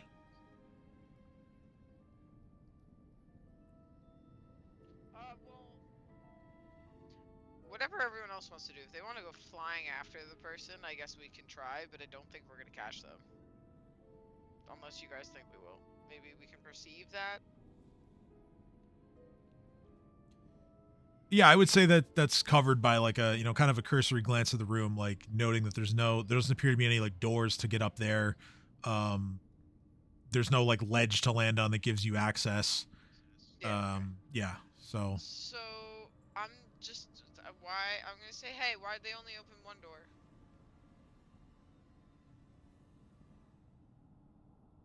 I'm saying it to the guys inside, like why won't they let us in? From Seeing the- if they will this time. from the back, you hear Sile speak up, and he says, "Perhaps they were foolish enough to think that they could just defeat us here." Well, yeah, but why can't they stay foolish? This is harder now. I sigh and go, okay, who's got a better plan? Because otherwise we're just ripping this gate open.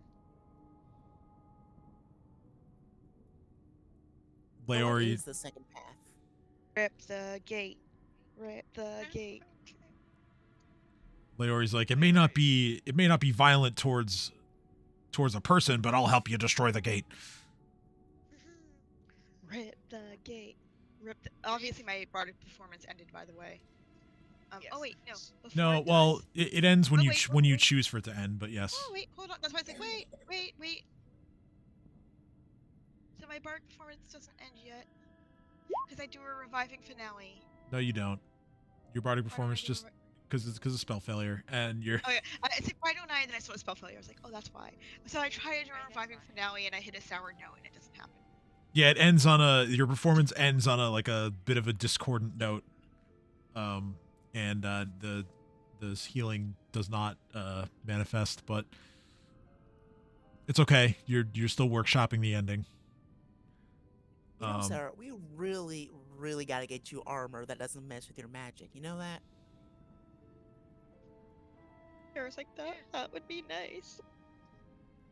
Reef looks at everyone and goes, does anyone see a mechanism that might just make this protocolus raise if I break it? Any chains hidden in the wall? Do you hear any sounds of things winding on the other side of this brick? Theo, you're up. Use your elven ears. Theo uses his elven ears and eyeballs, and he finds that, like the first one, this is basically a situation where you can either attempt to lift the portcullis like you did last time, or you can try to just bash through it with weapons if you want. I'm gonna attempt a feat of strength to lift it. I'm raging. All right, Leori's going to assist you, just because she happens to be. If we're hitting it with weapons, can I? Oh, hit it? she rolled poorly. Yeah, I mean, if you can hit it with a weapon if you want. I feel like Larry just like runs toward the door like and just bounces off. Yeah, she runs forward like spike chain in hand, and she's like gonna help you lift this thing, and like she goes to like stop her momentum so she can kind of go into like a squat and get her hands down there, and she just like slips and just busts her ass, just eats it. Like I swear to God, I'm gonna look at them and I'm gonna say, if you don't open this gate, so help me God, I'm going to blow up your gate with a tree. Sarah runs to Larry. Don't waste the trees, Reef. I'm yelling at them inside. I'm yelling at them inside, and I'm go ahead, check if I'm bluffing. I dare you. Meanwhile, Sarah's checking on Larry like, you okay there? Yeah. she I kind can of imagine that Theo is also swooning over her falling. No, let's be real. Theo's laughing at that all. she's gonna Oh, she's absolutely. gonna dust herself off and like as you like get over to there to like check on her, she says like, why did that have to happen when Sile's here? Like, I'm never gonna hear the end of this back at the Brotherhood. But it's okay, I can just kill them. It's just damage to your pride. It's fine. It's cool. Just play it off. Just take it You off. meant to do that. She looks over at Reef and just says, all right, let's do it.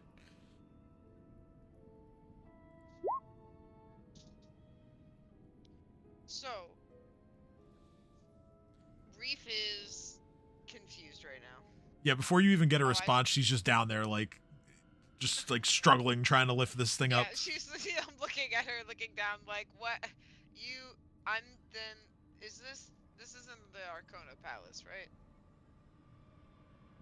No. Reef is shaking the keys at them, going, they don't know that. So why don't you just open the gate? Because I have the keys right here, and they're fancy, and they're archaic, and they're dumb undead, and I'm hoping.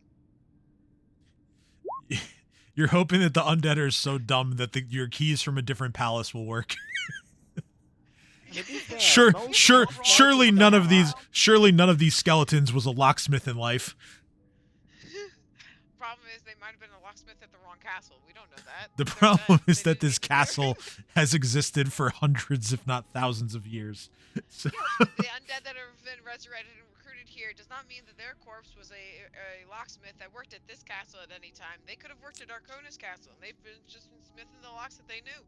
So, Sarah's gonna help him out. What? Gonna be like, my God. Well, because here's the thing, the other guys opened the doors for us, so it kind of looks like to everyone else in the back, we already just waltzed through the first gate. We didn't smash it. So I'm shaking the key ring and be like, it would just be a lot easier if you just opened it for us.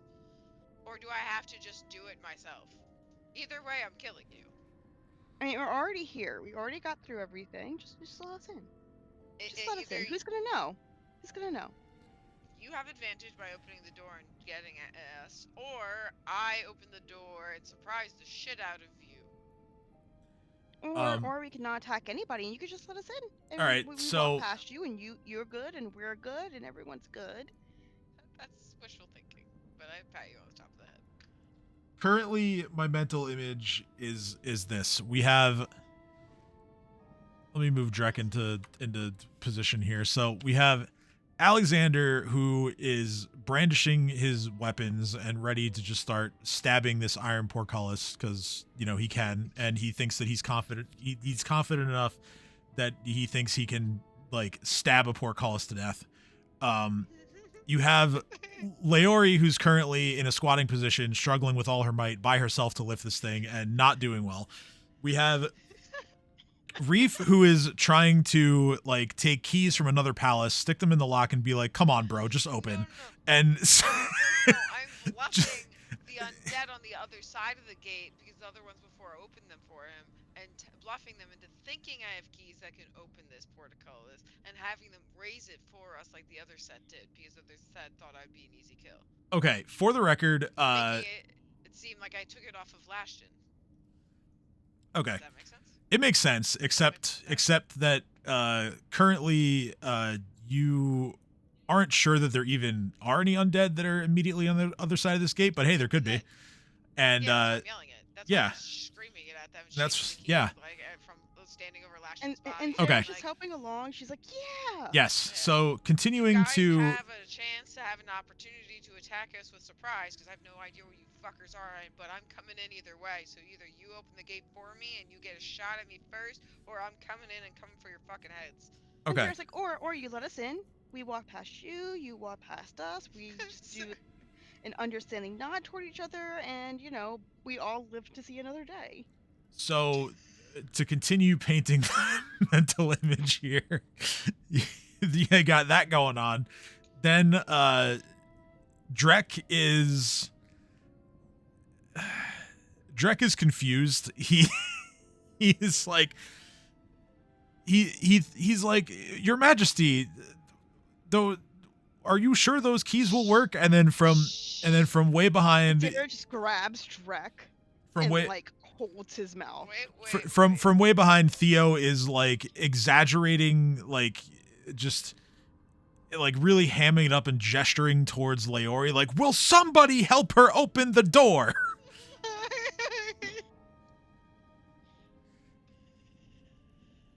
Is there any response from the fucking imbeciles inside? You don't hear anything back, no. Oh my god. Reef shoves the key in the lock anyway and sees what happens. Okay. You you put the key in the lock and you try You know what? No. What Sarah's gonna do? She's gonna summon a minor monster. you try your I am opening my goddamn lock. okay. What are And you Sarah is going to. what Sarah are you summoning? is going to summon little raccoons to go in and little raccoons, and she's gonna to go in and unlock the portcullis for them. Because raccoons have opposable thumbs and know how to use tools. Okay, so per the roll on the effect line here, you summon one raccoon. Fine. I summon one raccoon. I only need one. Right. This little tiny mangy one that's kind of looking around, kind of like the little squirrel from Ice Age, but raccoonified. The raccoon makes a disable device roll to attempt to unlock the portcullis. The raccoon rolls an 11 and fails to do it. Sarah's like, "You can do it, little buddy. Try again." The raccoon looks a little confused, but attempts again, as it is a summoned creature and doesn't really have a say in the matter. You get to tell it what to do. This time it rolls a 14, which is still not enough. Sarah's like, "Come on, you're almost there. You got it. You got it, buddy." Okay, the raccoon makes another attempt. This time it rolls a 2, and it's starting to get discouraged. You can do it. I've got a treat for you. If Can you I get assist it done. it? Can I? Make a disable device check.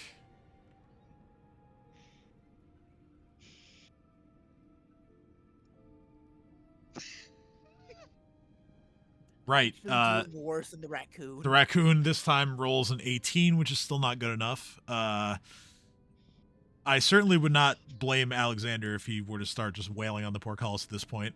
Reef is just lifting the gate. Okay. Reef, Taking an action that could have been done from the start, Reef rolls a natural 20 and easily lifts the portcullis. Which means that You guys can now advance as far as the doorway that's in front of you, which is locked. So I just see So Landry. I will unlock the her little- door. Sarah's gonna call back her little raccoon friend to her. Okay. Landry's just hanging there. I And see she's it. just gonna give him a little biscuit. Don't ask me where the biscuits are from. Don't worry about it. A biscuit magically appears for the raccoon. Well, of That's course, hard a to summoned acquire creature rations. deserves a summoned biscuit. It's her summoned wildlife. She can do whatever she wants. The raccoon, though a bit dejected that it could not fulfill the task, still happily accepts the treat and seems to be thankful for it. Very nice. It's Tam, I use my demonic hearing to see if there's anything behind the door. All right, go ahead and roll perception for me. Yeet. Okay.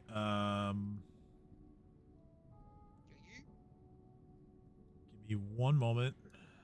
I have to make a roll. What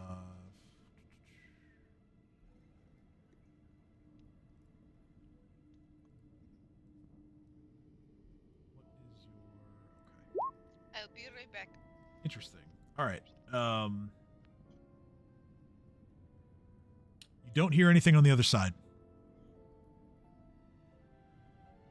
All right, then I'm gonna assume it's fine, and I'm gonna sneakily open the door with my tool pick. All right, go ahead and roll disable device for me. Plus 26. Don't fail me now. I mean, it didn't fail you the first time, and it doesn't fail you now. Yeah. Alright, I'm gonna use my advanced sneaking skills to very slightly open the door and then see if there's anything inside. Okay, so what I will do is I'll just move the light thing over just enough to let you get a glimpse inside the room. Go ahead. You may not be able to. You're not gonna be able to see the whole thing just based on the dynamic lighting. Just go ahead and roll perception for me, please. Yeet. Aw. No good number. Okay, I need to make another roll.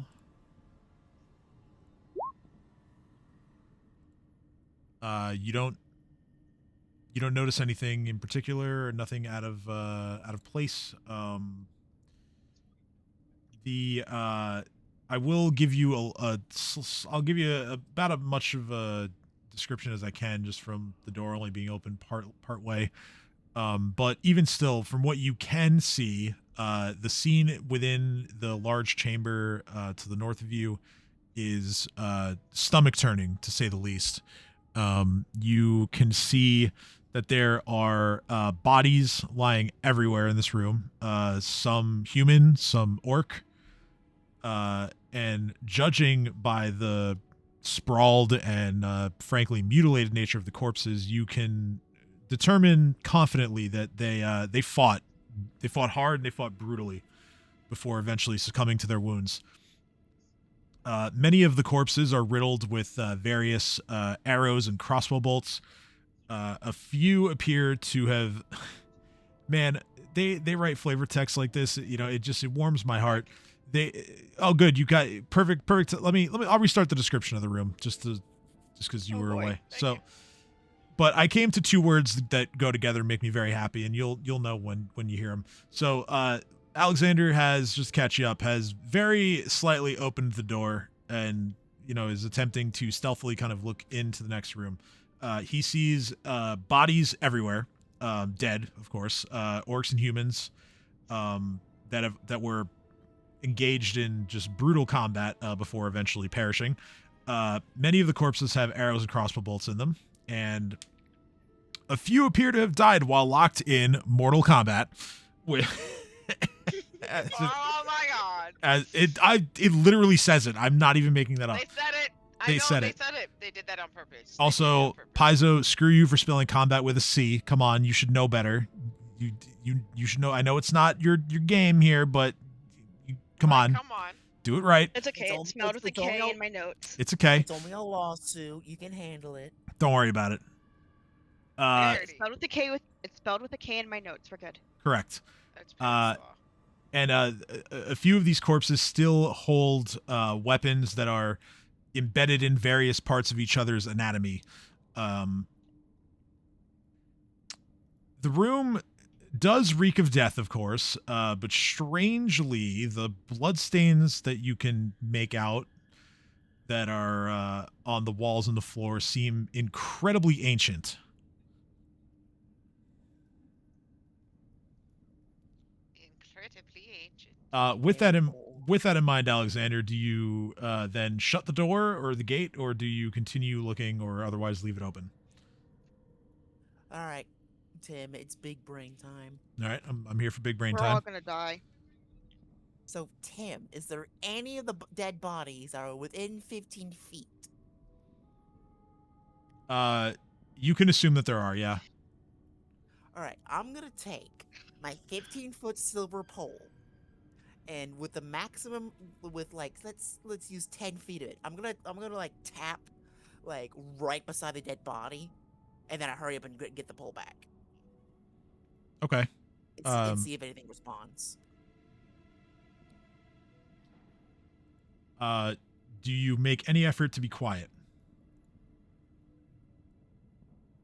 Oh, no. Like, the entire point of this is to grab the attention of potentially whatever is in here. All right, then. But, like, hopefully by the time it whips its head around to the noise, my pole will no longer be there. All right, so I will have you make a let's do a sleight of hand check. Alright, plus 18. Don't fail me now. You failed me now. 20. So you poke, and as you stated yourself, there's no effort to be quiet about it. You roll perception for me too as well, just so I can see if you hear the result. Come on, money. Dang it. 19.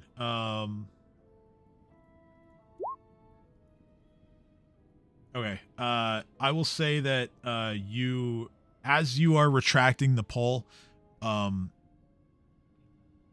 you hear something that begins to move towards your position, but you, in the short time that you're still kind of like focusing in before you pull the pole away, you can't make out what it is. Excellent. Before it notices, like how how far open is the door open? Like, can I shut it without potentially the creature paying attention? I mean, you made it pay attention by shoving your shit through there and smacking Yeah, it so around, the creature's longer. already been alerted by your movement. It's coming. If you're asking if you do have time to shut the gate before it gets there, the answer is yes. You know what? The end is nigh. Let's close the door, and then I signal everyone to get one attack ready. Okay, door's closed. Everyone else, if you would like to roll perception to determine what's going on. I'm absolutely going to do that. You can do that. Rafe, get closer to the door. We need your noodly arms. Reef is there. Perfect. Protect the bar. Oh, that's the wrong roll. There we go. Same number. Same but different. Okay. There it is.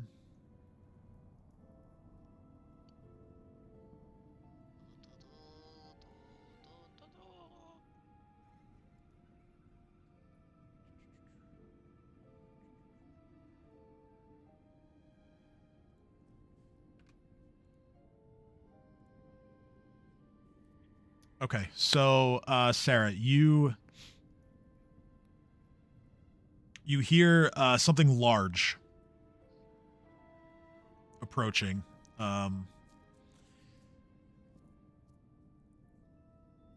The footfalls of the creature. Let's just say they don't sound like a humanoid.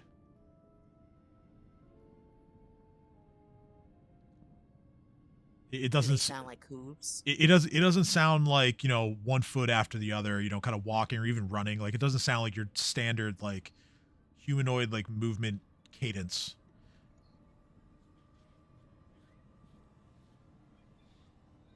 And no, it doesn't sound There's like hooves either. Fair enough. There's something there, and I don't know what it is. I'm scared.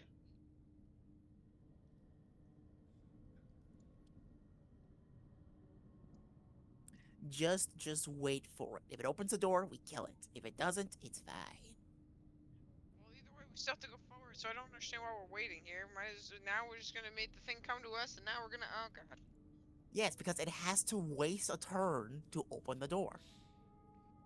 Well, that's why we stopped mid-sentence, because we've done this tactic before many times. He just realized that we just ran into our own shenanigans, except we just don't know what's on the other side, whereas the other times we ran away from them and did. At this point, The lights connected. At this point, whatever's on the other side, you hear something slam into the gate from the other side. Not ideal. How tall is the gate? It's floor to ceiling, so 15 feet. Okay, new plan. I suggest either we back up 15 feet or we open the door. Because I'd rather not get a giant door landed on my face at the moment. You know what? I literally was standing that far away. You told me to come closer, but no. Now let's back up. Everyone back up. The circumstance has changed, Reef. Everyone back up. Everyone back up. Alex finally caught up to this being real. First of all, that's not what I said. I said we can either open the door and murder it, or we can back up 15 feet and then murder it.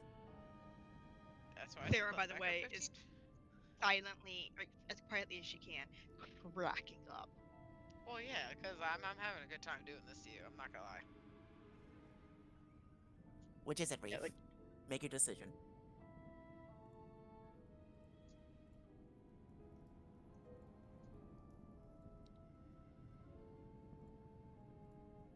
I said my decision. You mockingly said it, but I said it. I said let's back up. Let's whatever come through, come smashing through. Alright, Boom, baby. no, Let's see if it I'm hurts moving back itself. 20 feet just to be safe. Everyone reverse. Good Let it luck, come everybody through. else. All right, yeah, hold on. I'll move the other tokens back. Sarah, you're backing up too? Flying. Yes, no, Sarah listens. Sarah backs the fuck up. All right, so you guys back up even beyond where the portcullis formerly was. So if it immediately bursts through. And Sile is gonna go falls way or back because something. he understands that he's kind of a squishy. So, yeah, the large creature on the other side of the gate is going to continue to try to break its way out. Let me roll I'll roll proper attacks for it this time.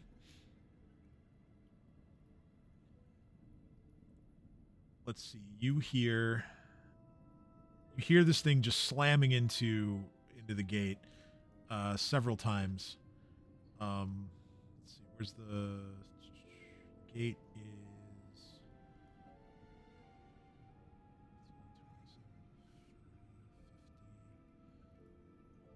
okay. So I'm sorry, I have to step away for a few minutes. If there are any rolls, please roll for me. okay, sure. We'll do.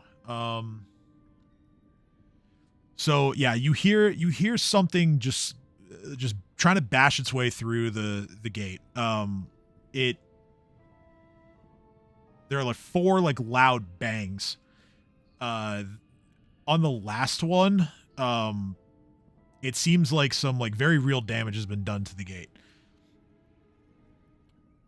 You can hear sort of any wooden parts of the gate are splintering. You can hear some of the metal creaking and bending. And undeterred, this creature is going to attempt to do it again.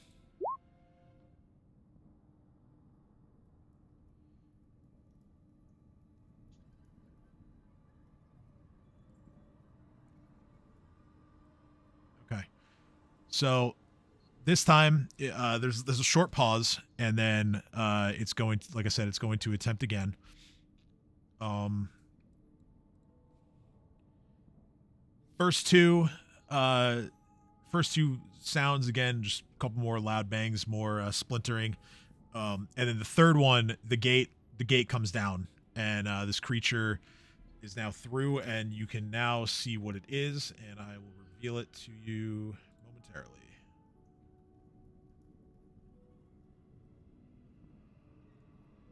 As you come face to face with this thing.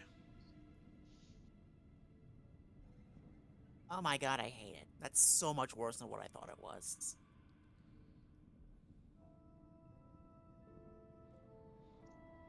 It makes its way through the gate.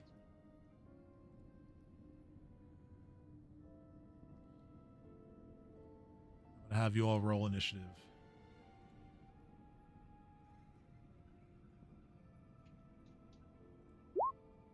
It's awful. It is. It is indeed awful. Hey! Okay, and we're not gonna forget about Drek this time. Never forget about Drek.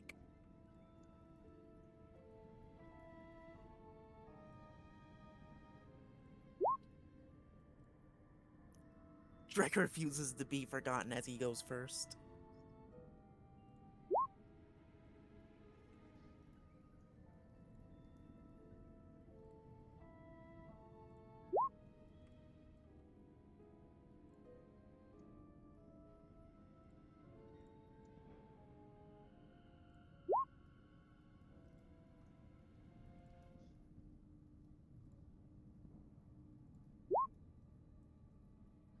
Whoever named this creature is sick in the head.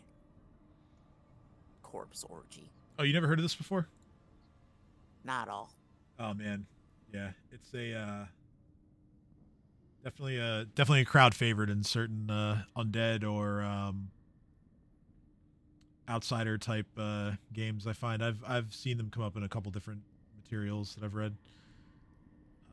I need to roll for Sarah because she's not back yet. I want to be right there.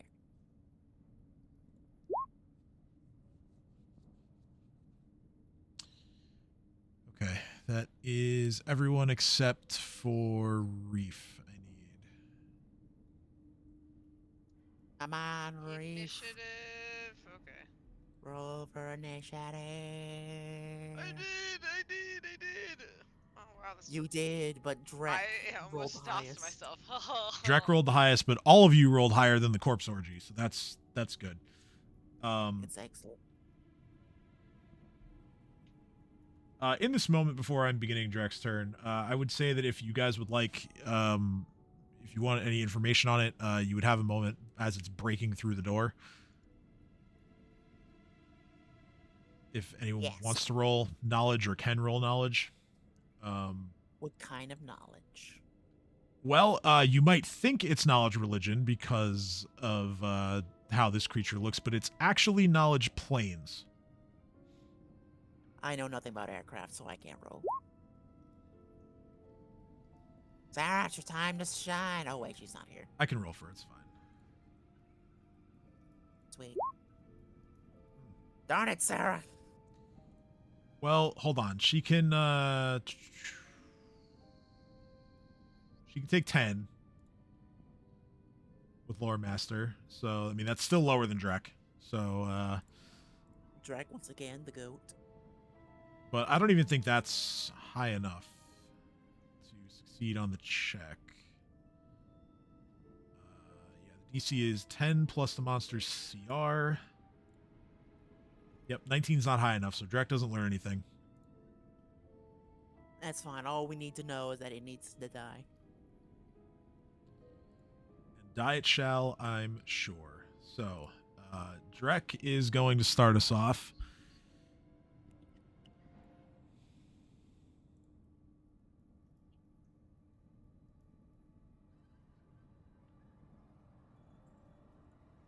Probably should have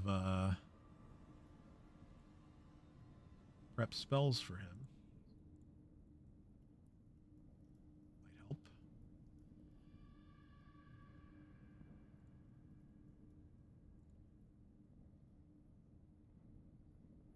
Okay.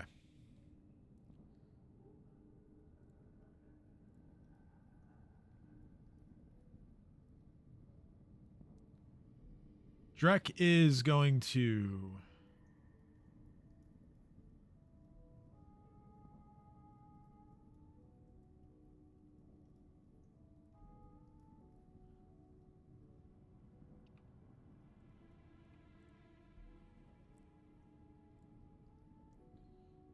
Given that he is not in the best position, spell choices are going to be a little bit limited here, but he is going to attempt a Call Lightning. Tries to bring the bolt down on top of the Corpse Orgy. That is a 19 on the save, so it's a success for the enemy. The Corpse Orgy still takes 7 points of electricity damage.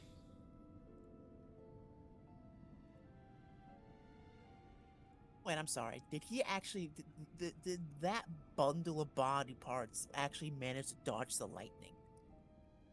Correct. That is insane. Yes, it did. It did make the save. Very nimble. I just had to double check its feat list real quick to make sure it doesn't have evasion, but it doesn't. So yeah, half damage. On Sile's turn, Sile is going to take a look at this creature, and you're going to hear him say from the back, he's just going to go, well, this one looks like more of a danger than the last. And he will, like he did against the orcs, he is going to make himself invisible once again. To try and maneuver a bit more carefully through this situation. Asira will... I'm going to have her make an acrobatics check because she wants to sort of leap to a new position, which is going to be in front of Reef. Asira will then take her spike chain and swing at the Corpse Orgy once. She misses.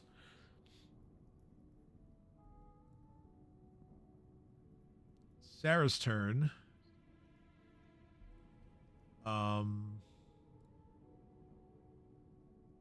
Which I'm down to take input from you guys if you want to suggest actions. I was going to say like Bardic Performance again, and then something, probably crossbow. So it'll be her move action, and we'll do Inspire Courage again. She will. I'm good with Inspire Courage. She will then shoot her crossbow one time. 24 is a hit. Let's go. This creature does not resist piercing, so that is going to be... it's also evil, so that is 21 points of damage.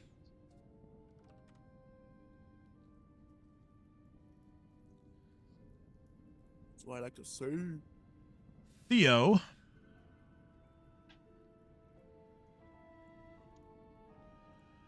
Theo is going to look... Turn to his left and look at Reef and say, what do you think? Like, do you want me to shoot him or should I go in?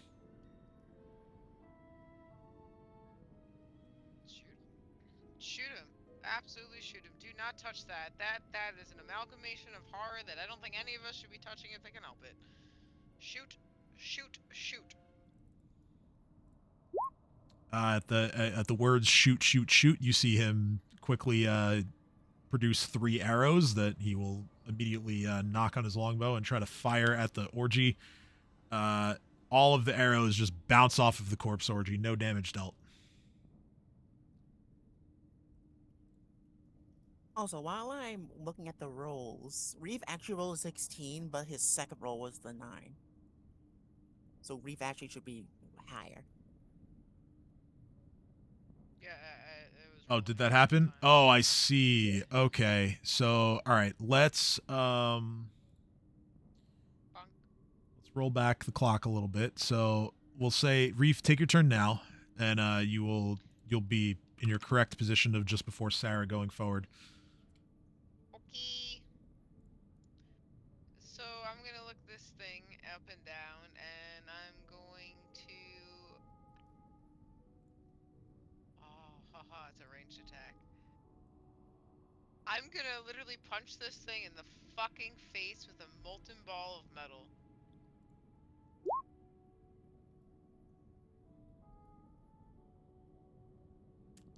You create a fist-sized red-hot ball of molten metal. You hurls a splash weapon. A direct hit deals 2d6 points of fire damage. And then splash. This is...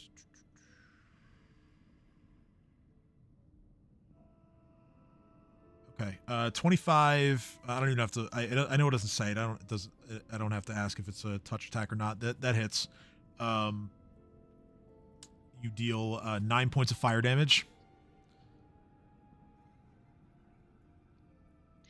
I wasn't sure how many creatures this thing was considered, so I felt it was safe to do an attack that hits many.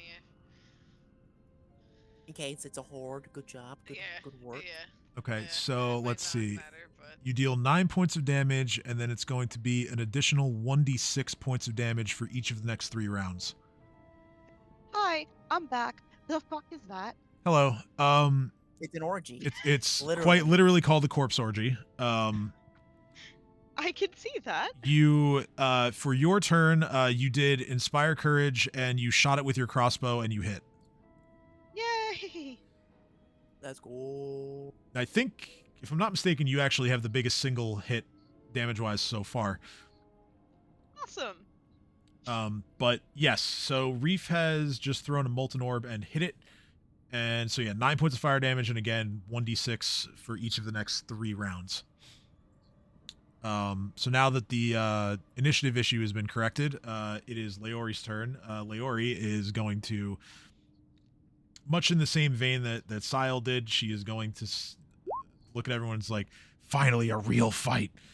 And she's going to cast her Sadomasochism.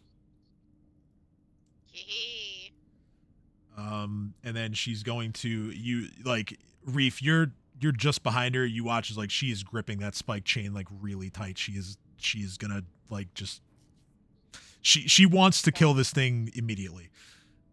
Yeah. I mean, we're on the same page. But she can't yet. Alexander's turn.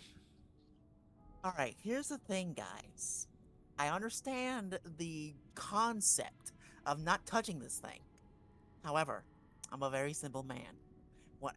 My character is nuke button. If I have opportunity to press the nuke button, I press the button. You press button, I poke myself in the eye, all is great with the world. Move up 5 feet. And I'm gonna do my very best attempt to murder the thing in 1 turn. Okay. Alright, so we activate Rage. We activate that. To Event Finding is on. Reckless Abandonment is on.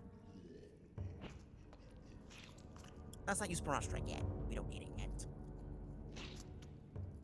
Okay, with all of that combined, numbers seem a little bit low, but it is what it is.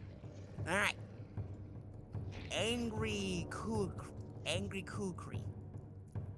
Whack.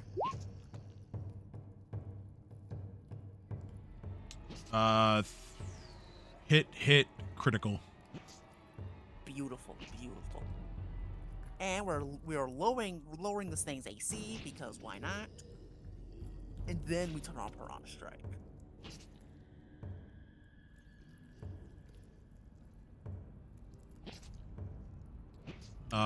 This creature also does not resist slashing damage. Beautiful. Yeet.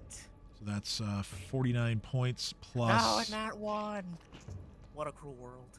49 points plus another 49 points, so that is 98 points. And then we are going to... I need to look up Cloak of Fangs, because I completely forgot how many charges that thing has a day. I think it's 5, but let me double check that.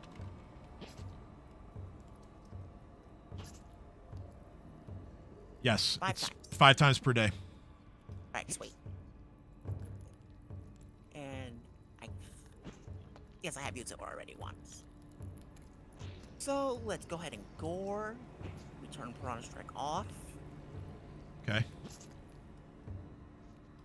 Yeet. That is a hit. Beautiful. And before I even bother using my bite and my speed boots, let's see why I murder this thing outright. 1, 2, 3, 4, 5, 6. 6 times 6. 36. Beautiful. 36, 6. Alright, let's see if it dies.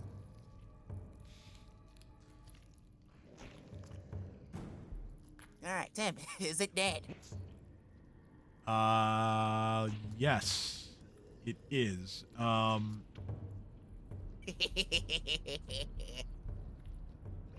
Does it explode in a bunch of corpses? No, however, it does let loose a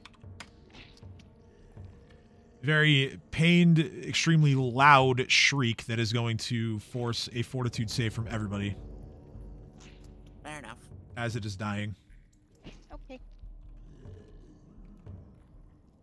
Let's go, baby! I'm safe. There is no possible way a 29 isn't high Tell me enough. why I was staring at my fortitude save, but also couldn't find my fortitude save. Mood.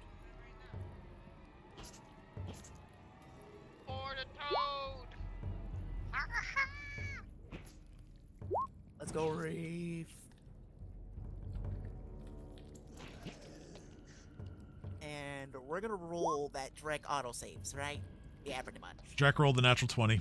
As you should. So yeah, only the three companions failed the save. So as the corpse orgy ceases to be after its pain shriek, what happens is those of you who made the save, you suffer 13 points of sonic damage. Aren't I resistant to sonic damage? You get a bonus to saves against sonic damage, Okay. but you made it anyway. Okay.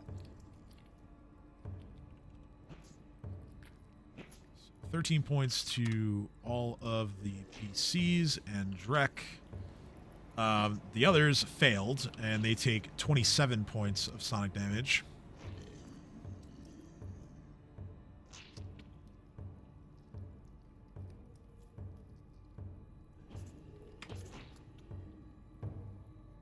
But the corpse orgy is no more. And let me just say that you guys winning initiative against it was all the difference, because that is a creature that has all-around vision, and so it cannot be flanked. So killing Also, it within one Sarah- round like that is the way to go. by the way, Sarah, go. mad at the shrieking, shrieks back. Totally fair. She doesn't infuse any power of it, she just shrieks. So this like extremely funny image I had in my head was Leori was like super excited to kill this thing, and like the other guy was like, "Oh, I better prepare." I turned invisible. Sen takes a 5-foot step, attacks 6 times, and murders it outright. And Leori's like just like so sad, and disappointed. Like, "Hey, I wanted to kill that." Yeah, she's a little disappointed, and Sile just comes back into vision, and he just says, "Well, if you just do that every time, we'll be out of here in a jiff." Then I turn around to Reef. I point at him. I say, "You see that? That's why we follow my plan. All right, it works every time." It works every time? Well, you know what? I'm still learning to trust you on that. My bad. This is why I'm the witch doctor, Reef. I know these things. Okay, you're right. And also, I handled that perfectly. Okay, let's go. Wait, loot. Wait, loot.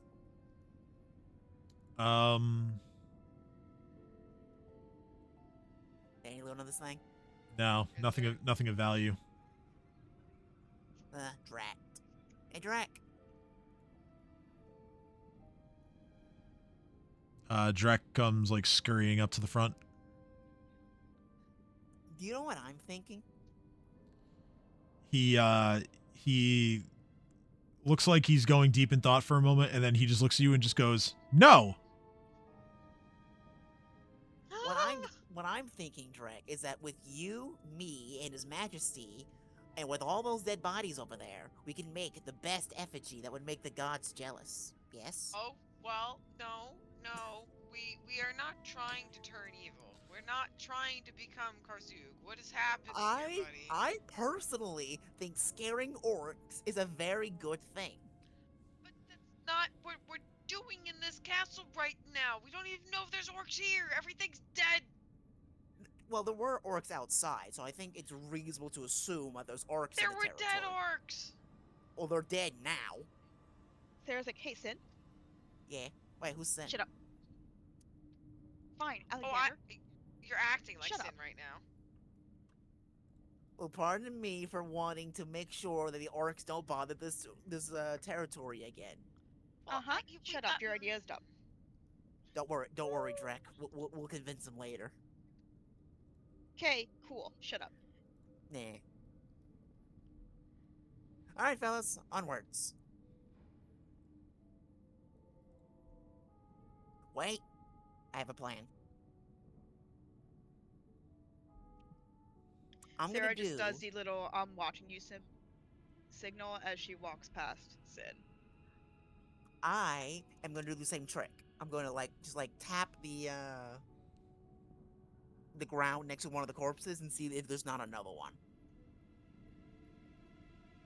Okay. You do that, and then what? You're listening, looking. Both. Okay. Perception, please.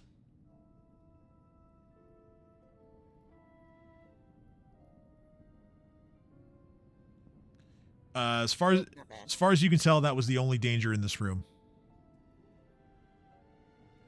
Beautiful. All right, let's go. But as I'm going forward, I'm also looking for traps and poking at the floor to make sure there aren't any trip wires or pressure plates.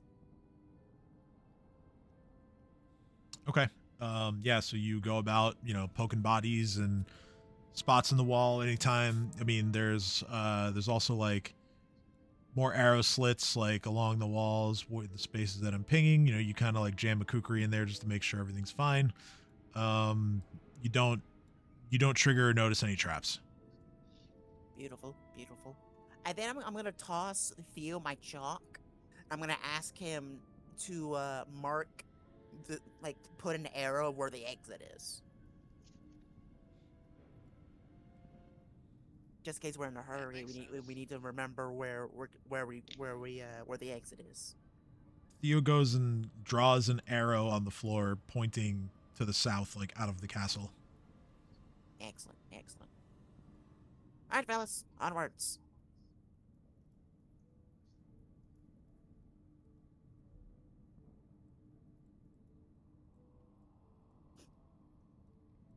Charge! Forwards! Okay. Forwards and sideways. So it appears from here the only way out of this room, other than the way you came, is a set of double doors to the northeast.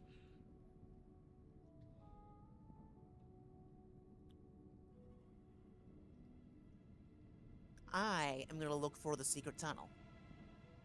Secret tunnel. Okay. Perception check.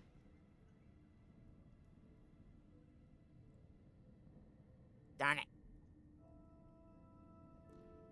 Yeah, nothing catches your eye. Nothing seems out of place. Theo, do you see a secret tunnel anywhere? Theo will try to use the old elven eyeballs. Yeah, he doesn't have much more luck than you. He looks around and he just says, I don't see anything. Fair. Is the door trapped or abnormal in any way? He'll go up to the door and see. He touches the door, takes a good look at it. He says, I don't think it's locked, but there might be a bar or something on this other side, like barricading us in here. Might just have to break it. Sounds good to me. We've just been doing that this whole time. Alright, Reef, do you and Leori want to hit the door at the same time and make the ultimate bang? Bung. Yes. Make Beam Theo bop, boom bop, beam jealous? bop, bam. It's the other thing that we all understand. Alright, Leori, kill the door. She's like, oh, I want to kill some undead, but okay. And she swings. She deals. I undercut with the scythe and like hook the metal into the door to try to rip the door up off its hinges like the fireman's tool we have in real life. A lunk. All right. I'm also gonna have. I'm gonna roll for her as well, but I'm gonna have you roll a strength check too.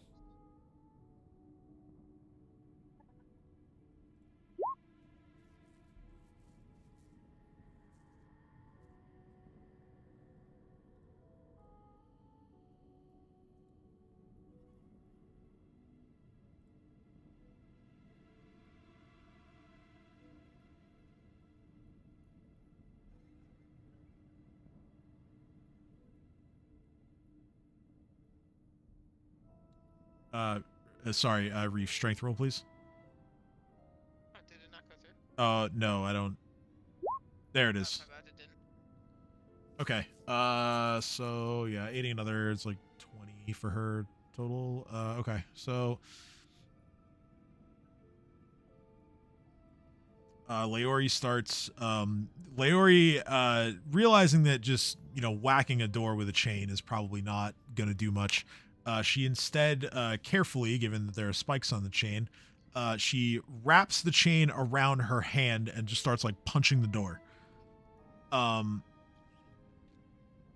Reef, you swing your scythe so proficiently with a 39 that you swing sort of like through the gap in the double door, and you actually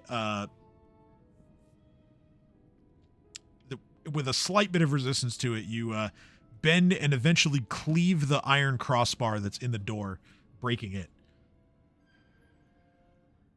and allowing you and your friends entry.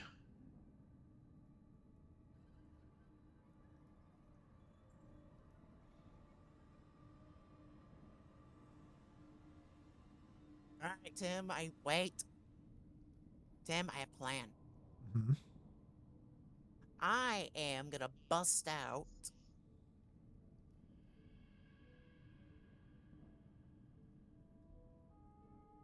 a bell trap, wire trap. Okay.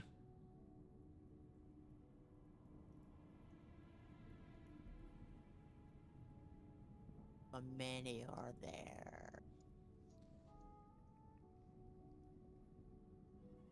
That's very strange, because it says on my sheet that I have them, but, like, they're in my back holding. In the back holding, it doesn't say it, so where on earth are they? That's the thing the tool, I didn't expect it to just show the image. That's wild. Okay. Good to know. What's it called again? I'll look it up. I'll let you know what it does. Oh, never mind. Bell wire trap. I have 16 of them. And I have 15 of them. Because I'm going to put them in the doorway right where I'm at. Like right there.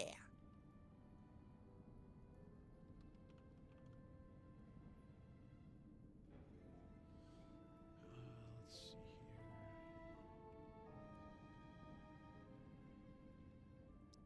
Oh wait, this is no, not the falling bell.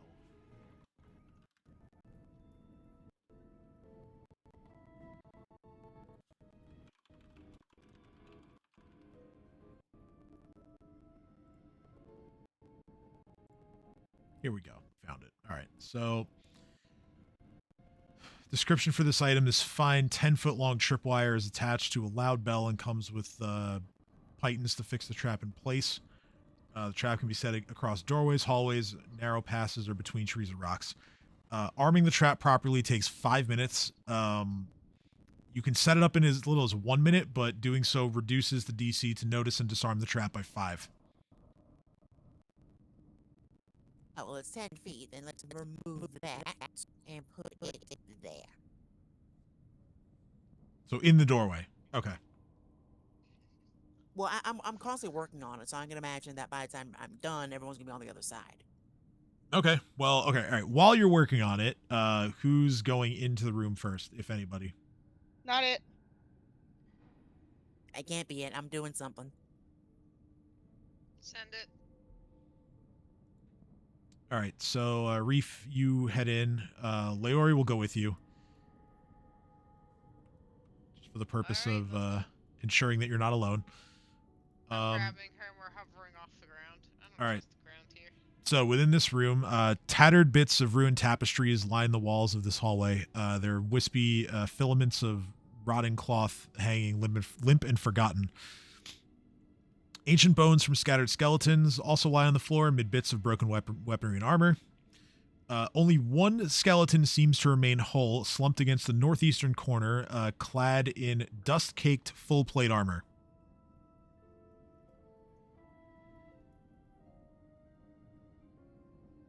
Dust-caked full-plate armor. Well, shit. We're gonna get fucked up.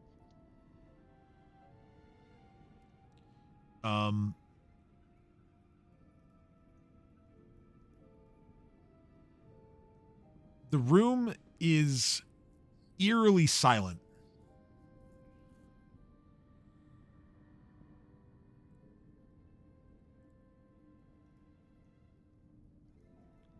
And by that I mean, where in the previous room, you could maybe hear noises like the castle settling or perhaps like nearby in other rooms, like, more like unintelligent undead creatures, walking around or things like that. In this room, it seems like what little sound you were hearing is deadened even further.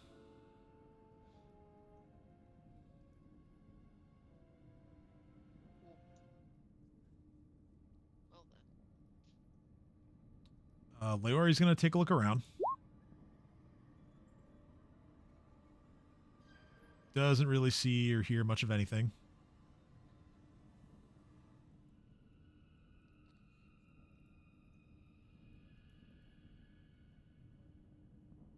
What would you like to do, Reef?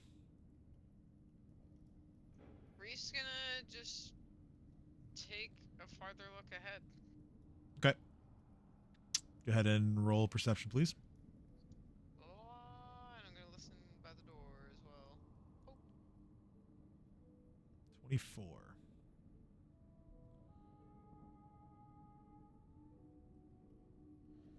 Nothing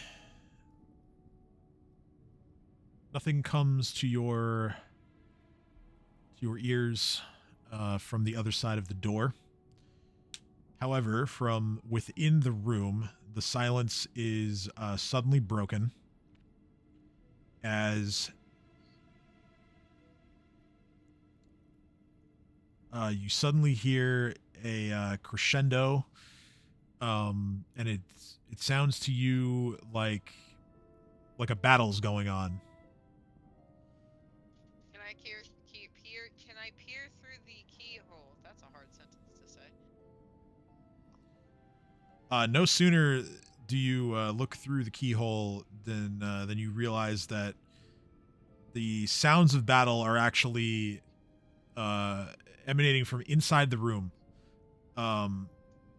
as a storm of shrieking spirits has built itself up to an overwhelming vortex of warlike noise.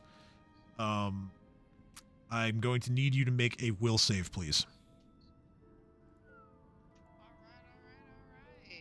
All right. Leori as well. Save.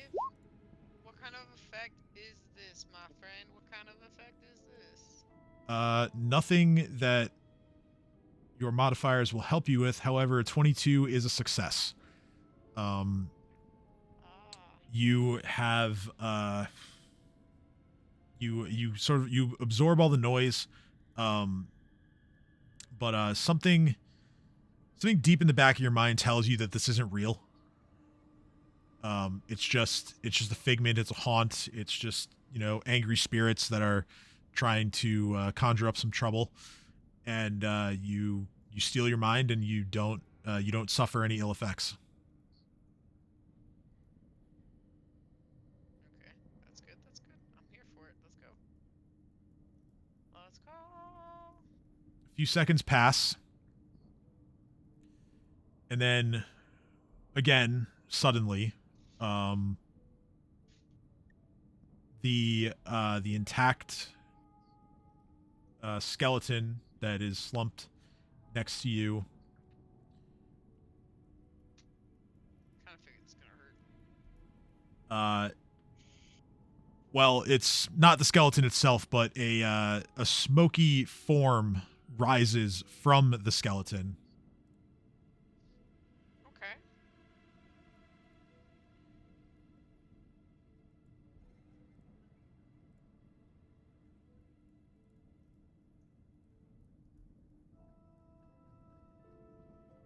Oh, that doesn't look good. That does not look good. Okay. Solo leveling. Here we come.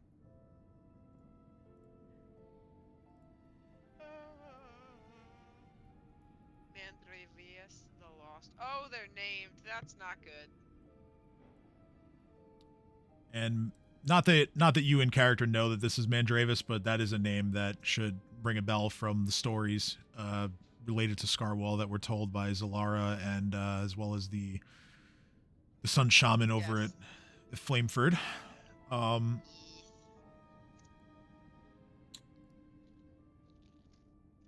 The form, you watch as it finishes manifesting. The eyes sort of light up a yellow glow, and this creature is now just going to just take its shadowy yet still clawed hand and just reach out towards you, like kind of menacingly.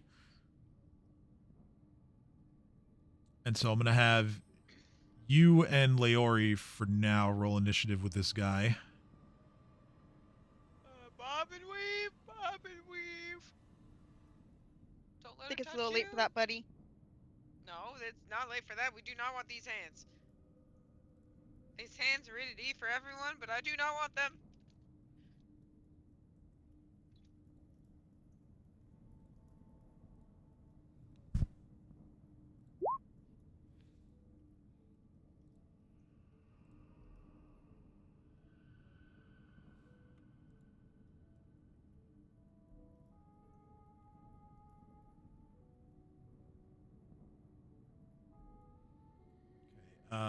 Obviously, Alexander is busy setting up the trap. I will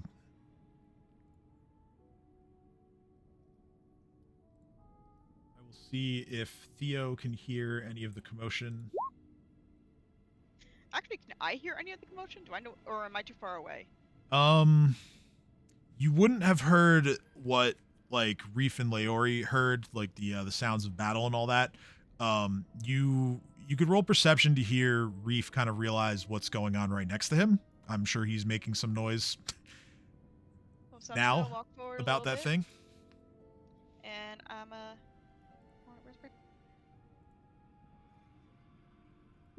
away, you vile thing. The fuck is my perception roll? There we go. Okay. I hear fuck all. You don't hear too much of it yourself, but like I said, Theo does hear that something is amiss in there, and he's just gonna motion to everyone else, like, "Come on, we gotta go check this out." And he's gonna like carefully step over the trap that Alexander is setting.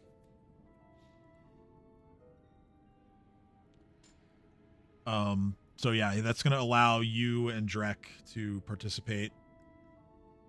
Okay.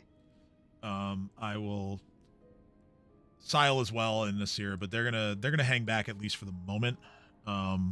But yeah, everybody else, really everyone except for Alexander at this point, can join the initiative order.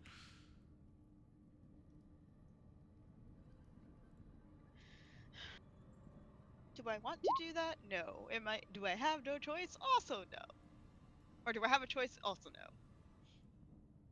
Somewhere there's an initiative order. There it is. You have a choice. You could choose to let your friends die and run. Technically, yeah. Yeah, you could choose that. All right, well, we have the opposite of the corpse orgy battle. We have the enemy winning the initiative this time. I'm in danger. You're in danger. I'm just kind of like, sit here and twiddle my thumbs, like.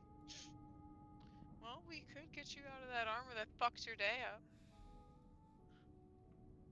That seems like a good start. Either way, I'll die. All right, so this shadowy creature is going to lunge with his shadowy claw towards Reef. And Reef, as he does this, you're going to hear him speak to you. Awesome. Hello. And okay, yep, he understands and speaks several languages, but it's going to be common to start off with at least. As he attacks, he says, you shall not have Serithtial. It is mine and no others.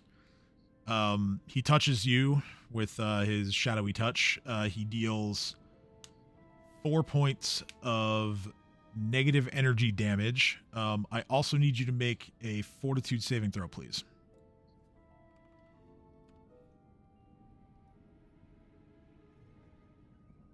Fortitude saving throw, you say?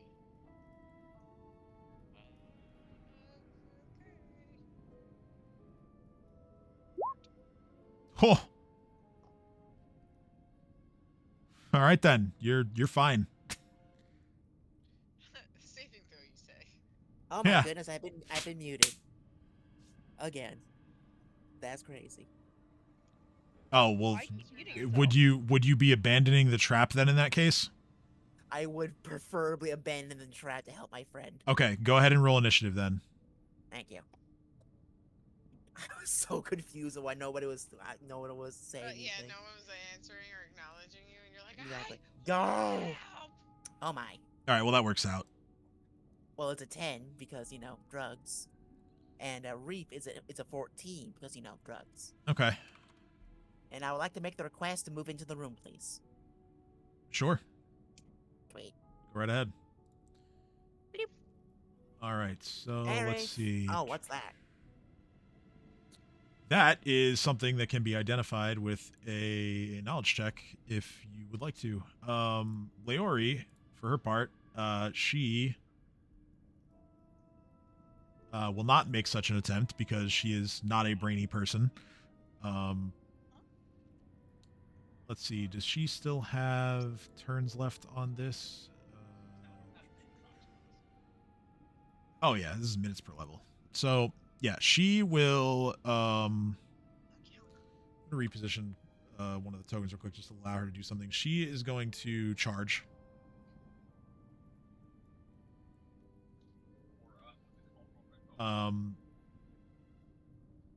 She will attack with her spike chain.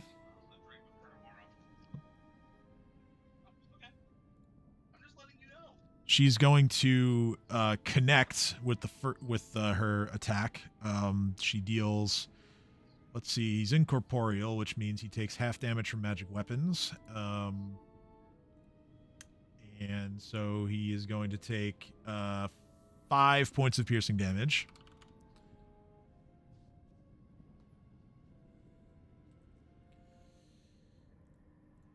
Which brings us to Theo's turn.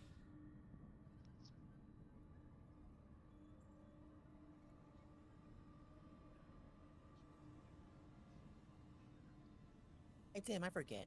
So- I know the weapons get Bane, but... Oh, yeah, Ghost Touch. Never mind.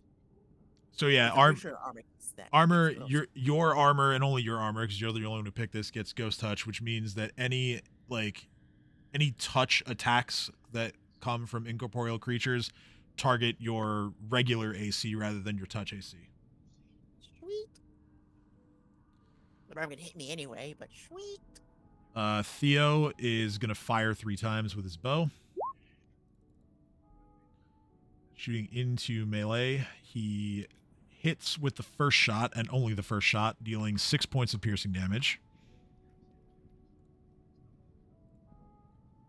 Reef's turn.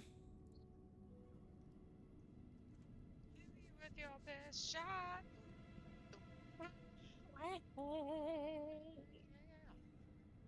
So it's a spirit. I'm thinking my normal hands aren't gonna do shit, but maybe my shocky ones will.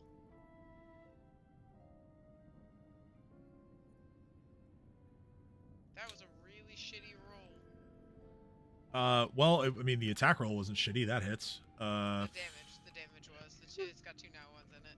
Yeah, that's not good. So let's see.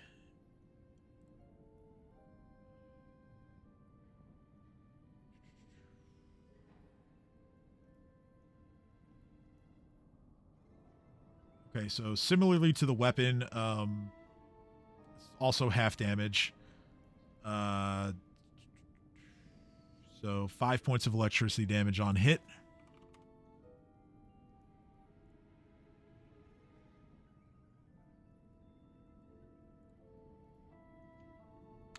Anything else? That's it. That's all I can really do. I'm gonna hold him there if I can. Since I'm grasping, can I also grapple?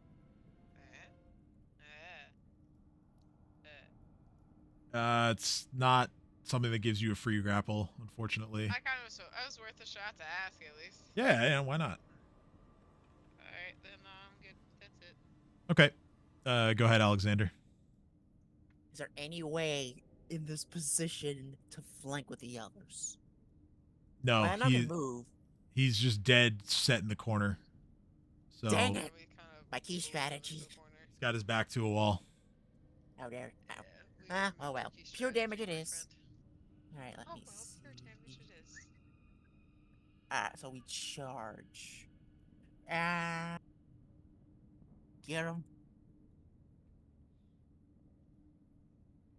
We can't flank. Make sure he can't move, fellers. Don't let him escape. And let's go ahead and check all of the boxes, because I can.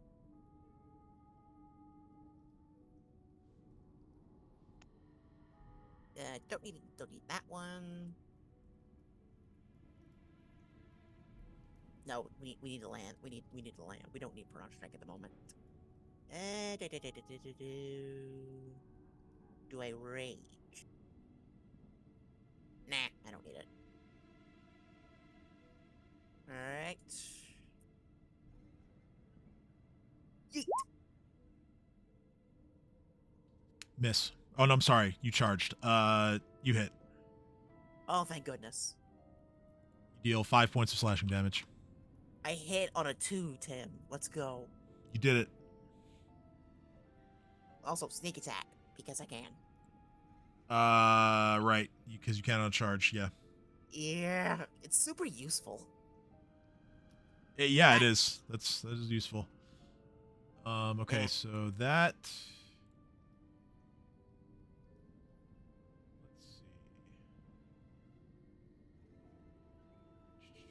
I'm just reading the rules for incorporeal just to make sure there's still, like, if it takes full damage from sneak attack. I think it does. Yeah, pretty sure it does. Or actually, hold on. Sneak attack is... I think it's whatever damage I'm using. No, I know that it gets added, but it's considered like precision damage, so it has like slightly different rules. I just don't remember like what. So sneak attack is what type of thing is sneak attack? Is it it's not anything. Okay, so then yeah, it's just full damage. So 13 points of damage. Let's go.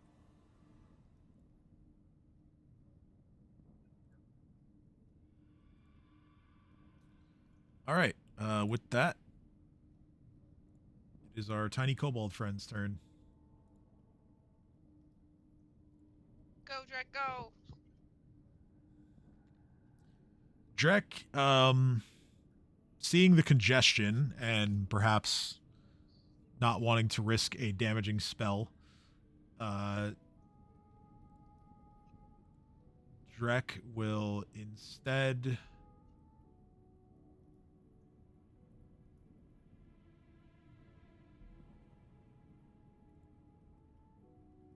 he's going to load up a sling bullet, a regular one, and just fire. As his sling is not magical, the bullet just goes right through the shadowy creature and deals no damage.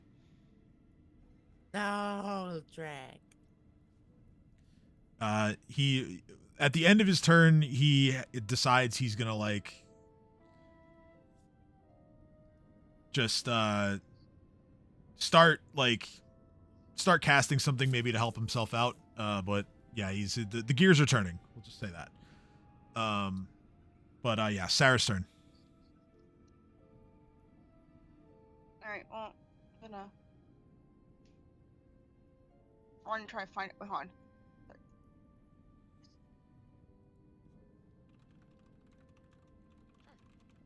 Sorry, So I'm gonna run forward, try to find everyone.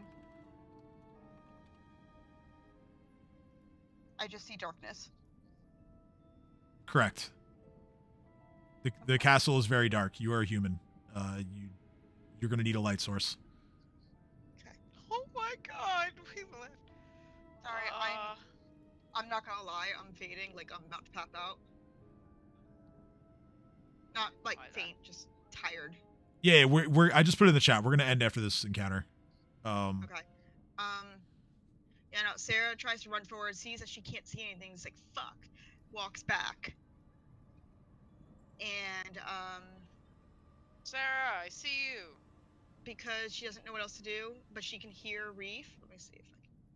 Let me make sure this isn't a touch spell. Performance. Think of the little I lizard. didn't mean to roll that. No, I didn't roll anything. Okay. Reef is just trying his best to send you sounds for echolocation purposes. So think of the little lizard meme just standing there on his little rock. Never mind, that doesn't do what I wanted it to do.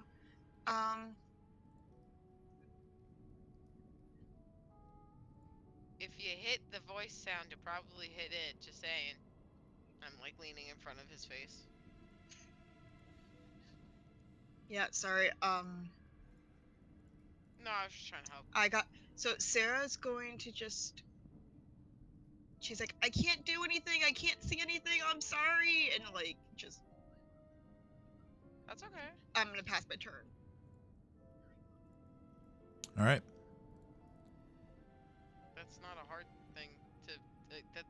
You did what you could do. You got a lot closer. You heard us, you followed the sound of our voices.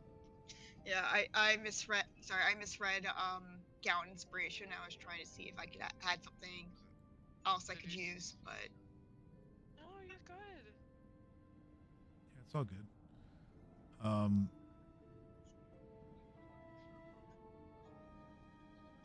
So the enemy creature will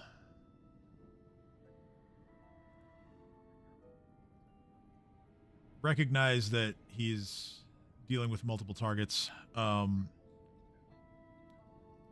He's going to stay right where he is, and he's going to just, much like he did to Reef, he's going to reach towards Alexander, utter the same line. You shall not have Serithtial, it is mine and no others. And he's going to utilize his incorporeal touch. That's a hit. Alexander takes... You take 3 points of negative energy damage. My armor, it does nothing.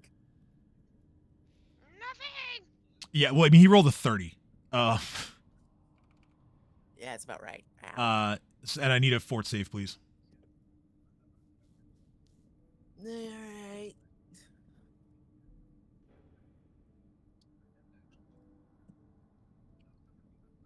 Money. All right. Yeah, that's good enough. You pass the save.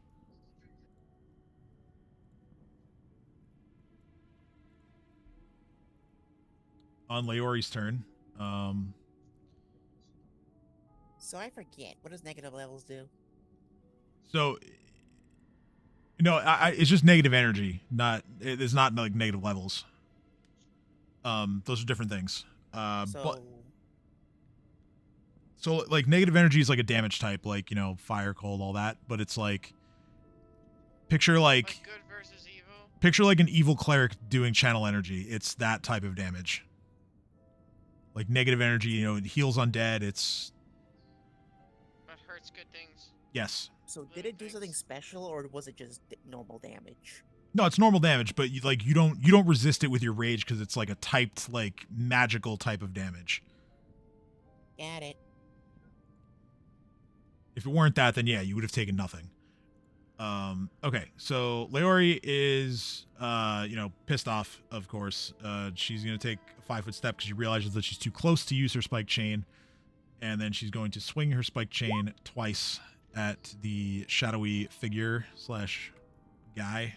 Hold on, I just fucked up the tokens. Give me a second. I was about to say it disappeared. No, I just messed up the tokens, as I've been doing all night. Those are both misses, unfortunately. Theo, on his turn, he, thanks to Leori taking a little step backwards, he thinks he has a lane to continue his archery assault. Those are also all misses. Reef's turn. Lock in, Theo. We're asking for a lot here for someone who was in here to lock in. Theo does hear you, and he runs over after 5. Oh wait, no, he can only go 5 feet. But yeah, he runs. He starts to approach after firing. Running. Like, he doesn't have to, like, get in melee range. I'm just saying, focus. Land your shots, please. Yeah. I mean, that first attack was a 4. Pathetic. I can land with a 2.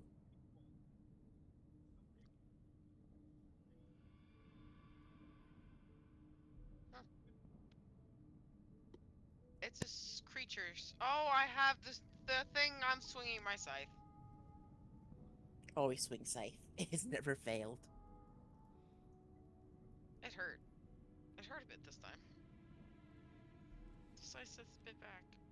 Okay, so 7 points of damage to yourself, as all 3 of those are hits.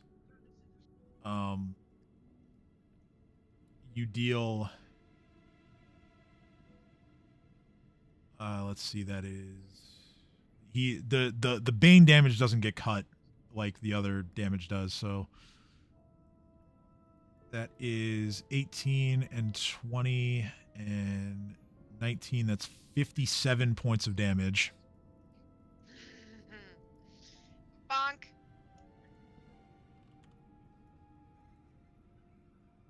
That's a hell of a turn against an incorporeal creature. Seriously. I'm looking at the thing and going, I don't know what the fuck you're talking about it, and I don't know if I want it, but you know what? Fuck you and fuck the horse you rode in on. Don't attack my friends. Sarah, listen to me! And then I'm gonna throw something on the ground that is fluorescent. You just reminded me of, okay, so are you familiar with so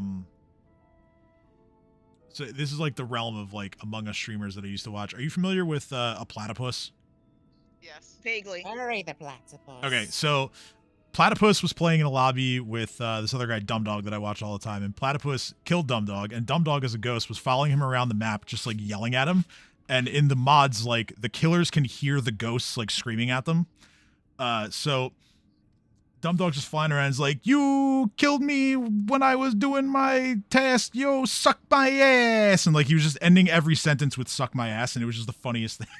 Like, and I just picture Reef like, "You don't take much damage because you're a ghost. Suck my ass."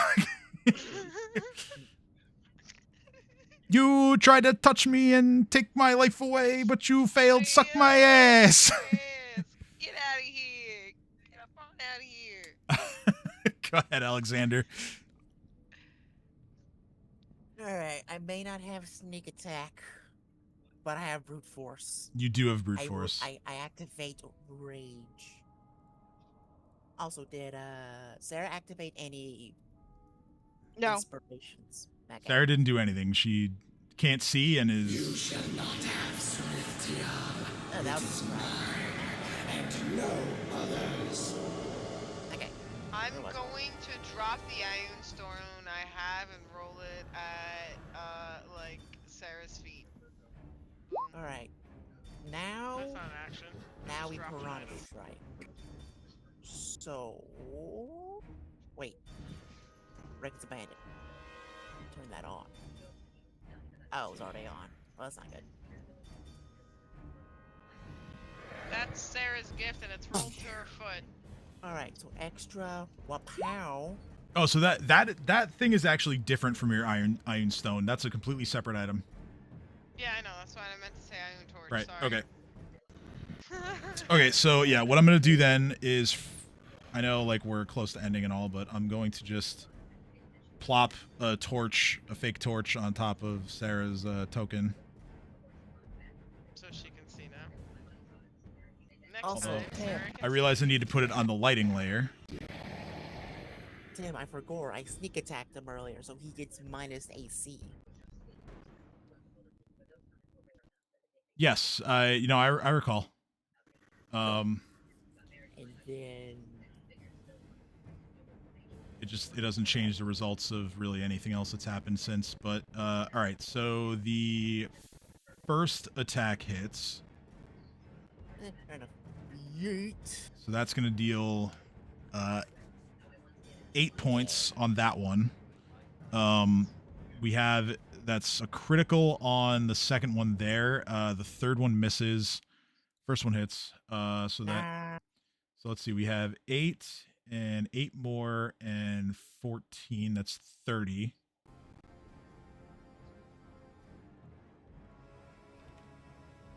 So 30 points of damage. I don't like that. Yeah, it sucks going from 200 to 30, doesn't it? You have no idea. I think I do have an idea. I watched it. I watched it happen. Man, I think this music is a little too try hard. It's like getting a little like pixely and garbly. Sorry, we're gonna be ending soon. So Drek will realizing that his regular sling bullets are not working, he's just gonna cast this to empower his next 3 sling bullets. Sarah's turn. You now have the Iron Torch that has been thrown at your feet. Sarah's like, I can see. I can fight. I'm gonna pick it up. Okay. You pick it up and it immediately repositions to allow you to keep your hands free, and it emits some light so you can see what's going on. And I am going to, now I can see, I'm going to move forward a little bit. And I'm just gonna insult the hell out of this guy.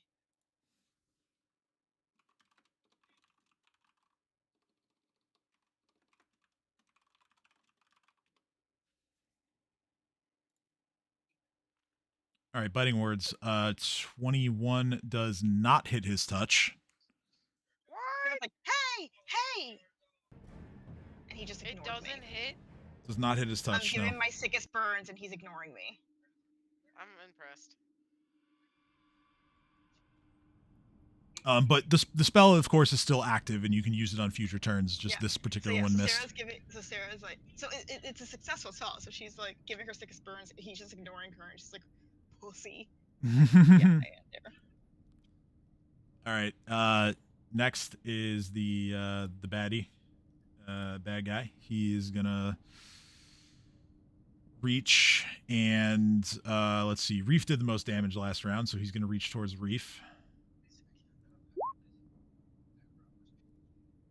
Okay, that's a 24 to hit. Reef takes 6 points of negative energy damage, and I need another fort save, please.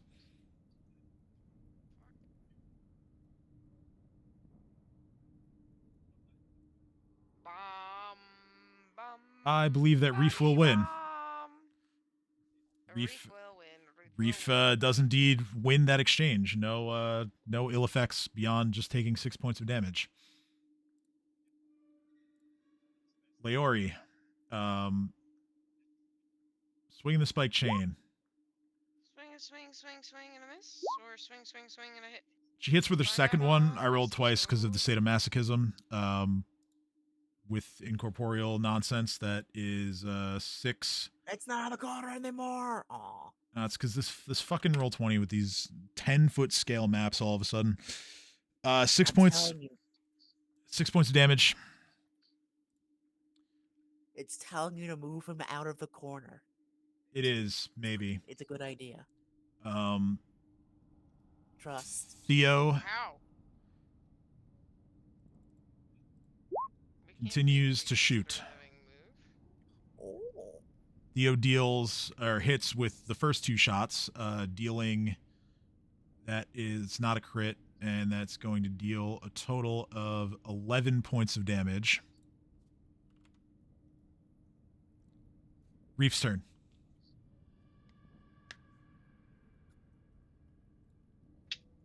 Reef is going to just do a full round. Boom. Boom, boom, boom, boom, boom.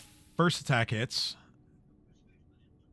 You deal 22 points of damage. A full round boom did not go as planned. But you notice that you began to notice it when Leori's strikes were landing, and it only became a little more exacerbated when Theo's arrows flew on through there, and now with your first hit with your scythe, the shadowy energy within this creature is starting to dissipate. You've weakened it pretty severely. Alexander's turn. I was planning to do something with CMB, but if it's weakened, then I'm gonna just hit it. Okay. All right. Let's make sure all the boxes are indeed boxed. Indeed. All right. Furious Kukri. Whack. 22 hits. Dang it. Alright, then we turn off the Piranha Strike, turn on offhand Piranha Strike. Yeah, yeet. All right. With your first strike of this offhand Kukri, how would you like to do this? So, just multiple slashes across his entire torso, and right before he disappears in the dust, I tell him, "No, what you fail to understand that we are the Hoard, and everything that is of the world belongs to us. That includes your precious, precious sword." That's not entirely true. Oh, fuck it. Accept it, Sarah! With Accept it. one final lunge and slice of your weapon, you cause the shadowy creature to just dissipate before you. And after a few moments, its presence is no longer felt, as whatever was within has been reabsorbed by the walls of the castle. Let's go, baby. Tab, we're 4 for 4 out here and killing the important bosses. Let's go. I am the best. Nobody's gonna let you down. I'm the best around. The shadowy creature itself does not leave anything behind, but as I mentioned before, the skeleton that's slumped in the corner is still wearing a set of full plate armor that is caked in dust. Check that out. I'm Alright, gonna go walk over to the armor and appraise it. Alright, you do that. Okay. And I'm going back to my trap. All right. Damn.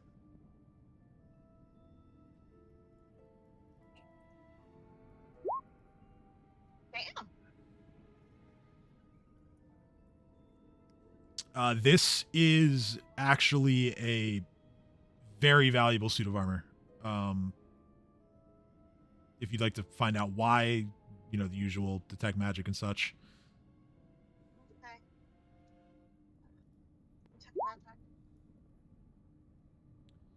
And spellcraft? Spellcraft, yes. Ooh, that's not going to get it done.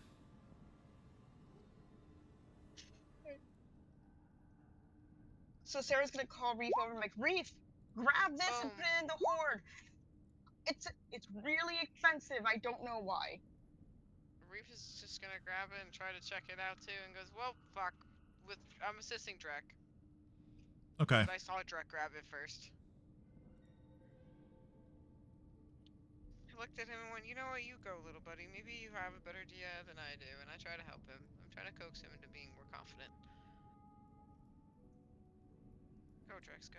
Okay. Total of the roll is an 18.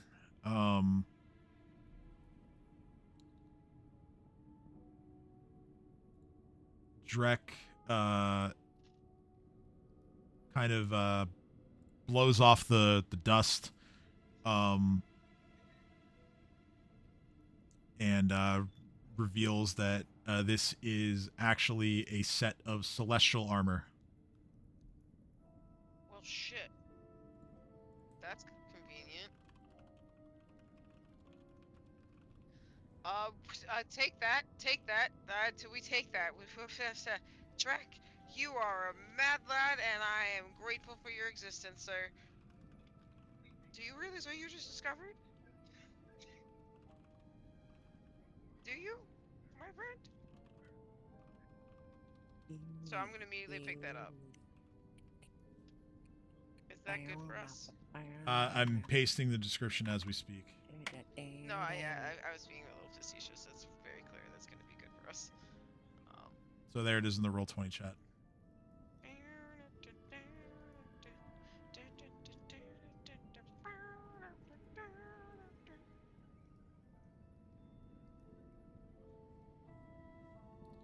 So for those who can't see it or whatever, the Celestial Plate is a sturdier version of the regular Celestial Armor, which is typically chainmail. It is a bright silver suit of +3 full plate. And even though it is full plate, because of the way it's made, as well as the magical enchantments within, it is treated as medium armor rather than heavy.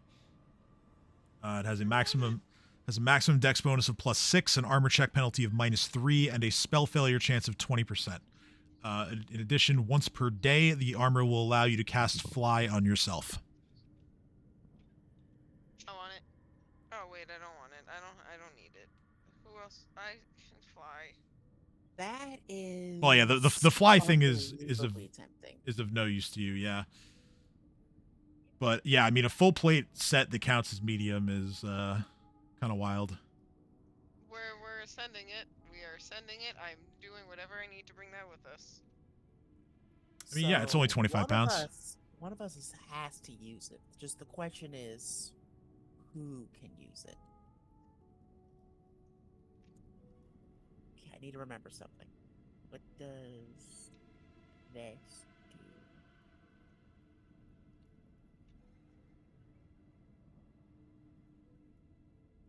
And it's not that helpful.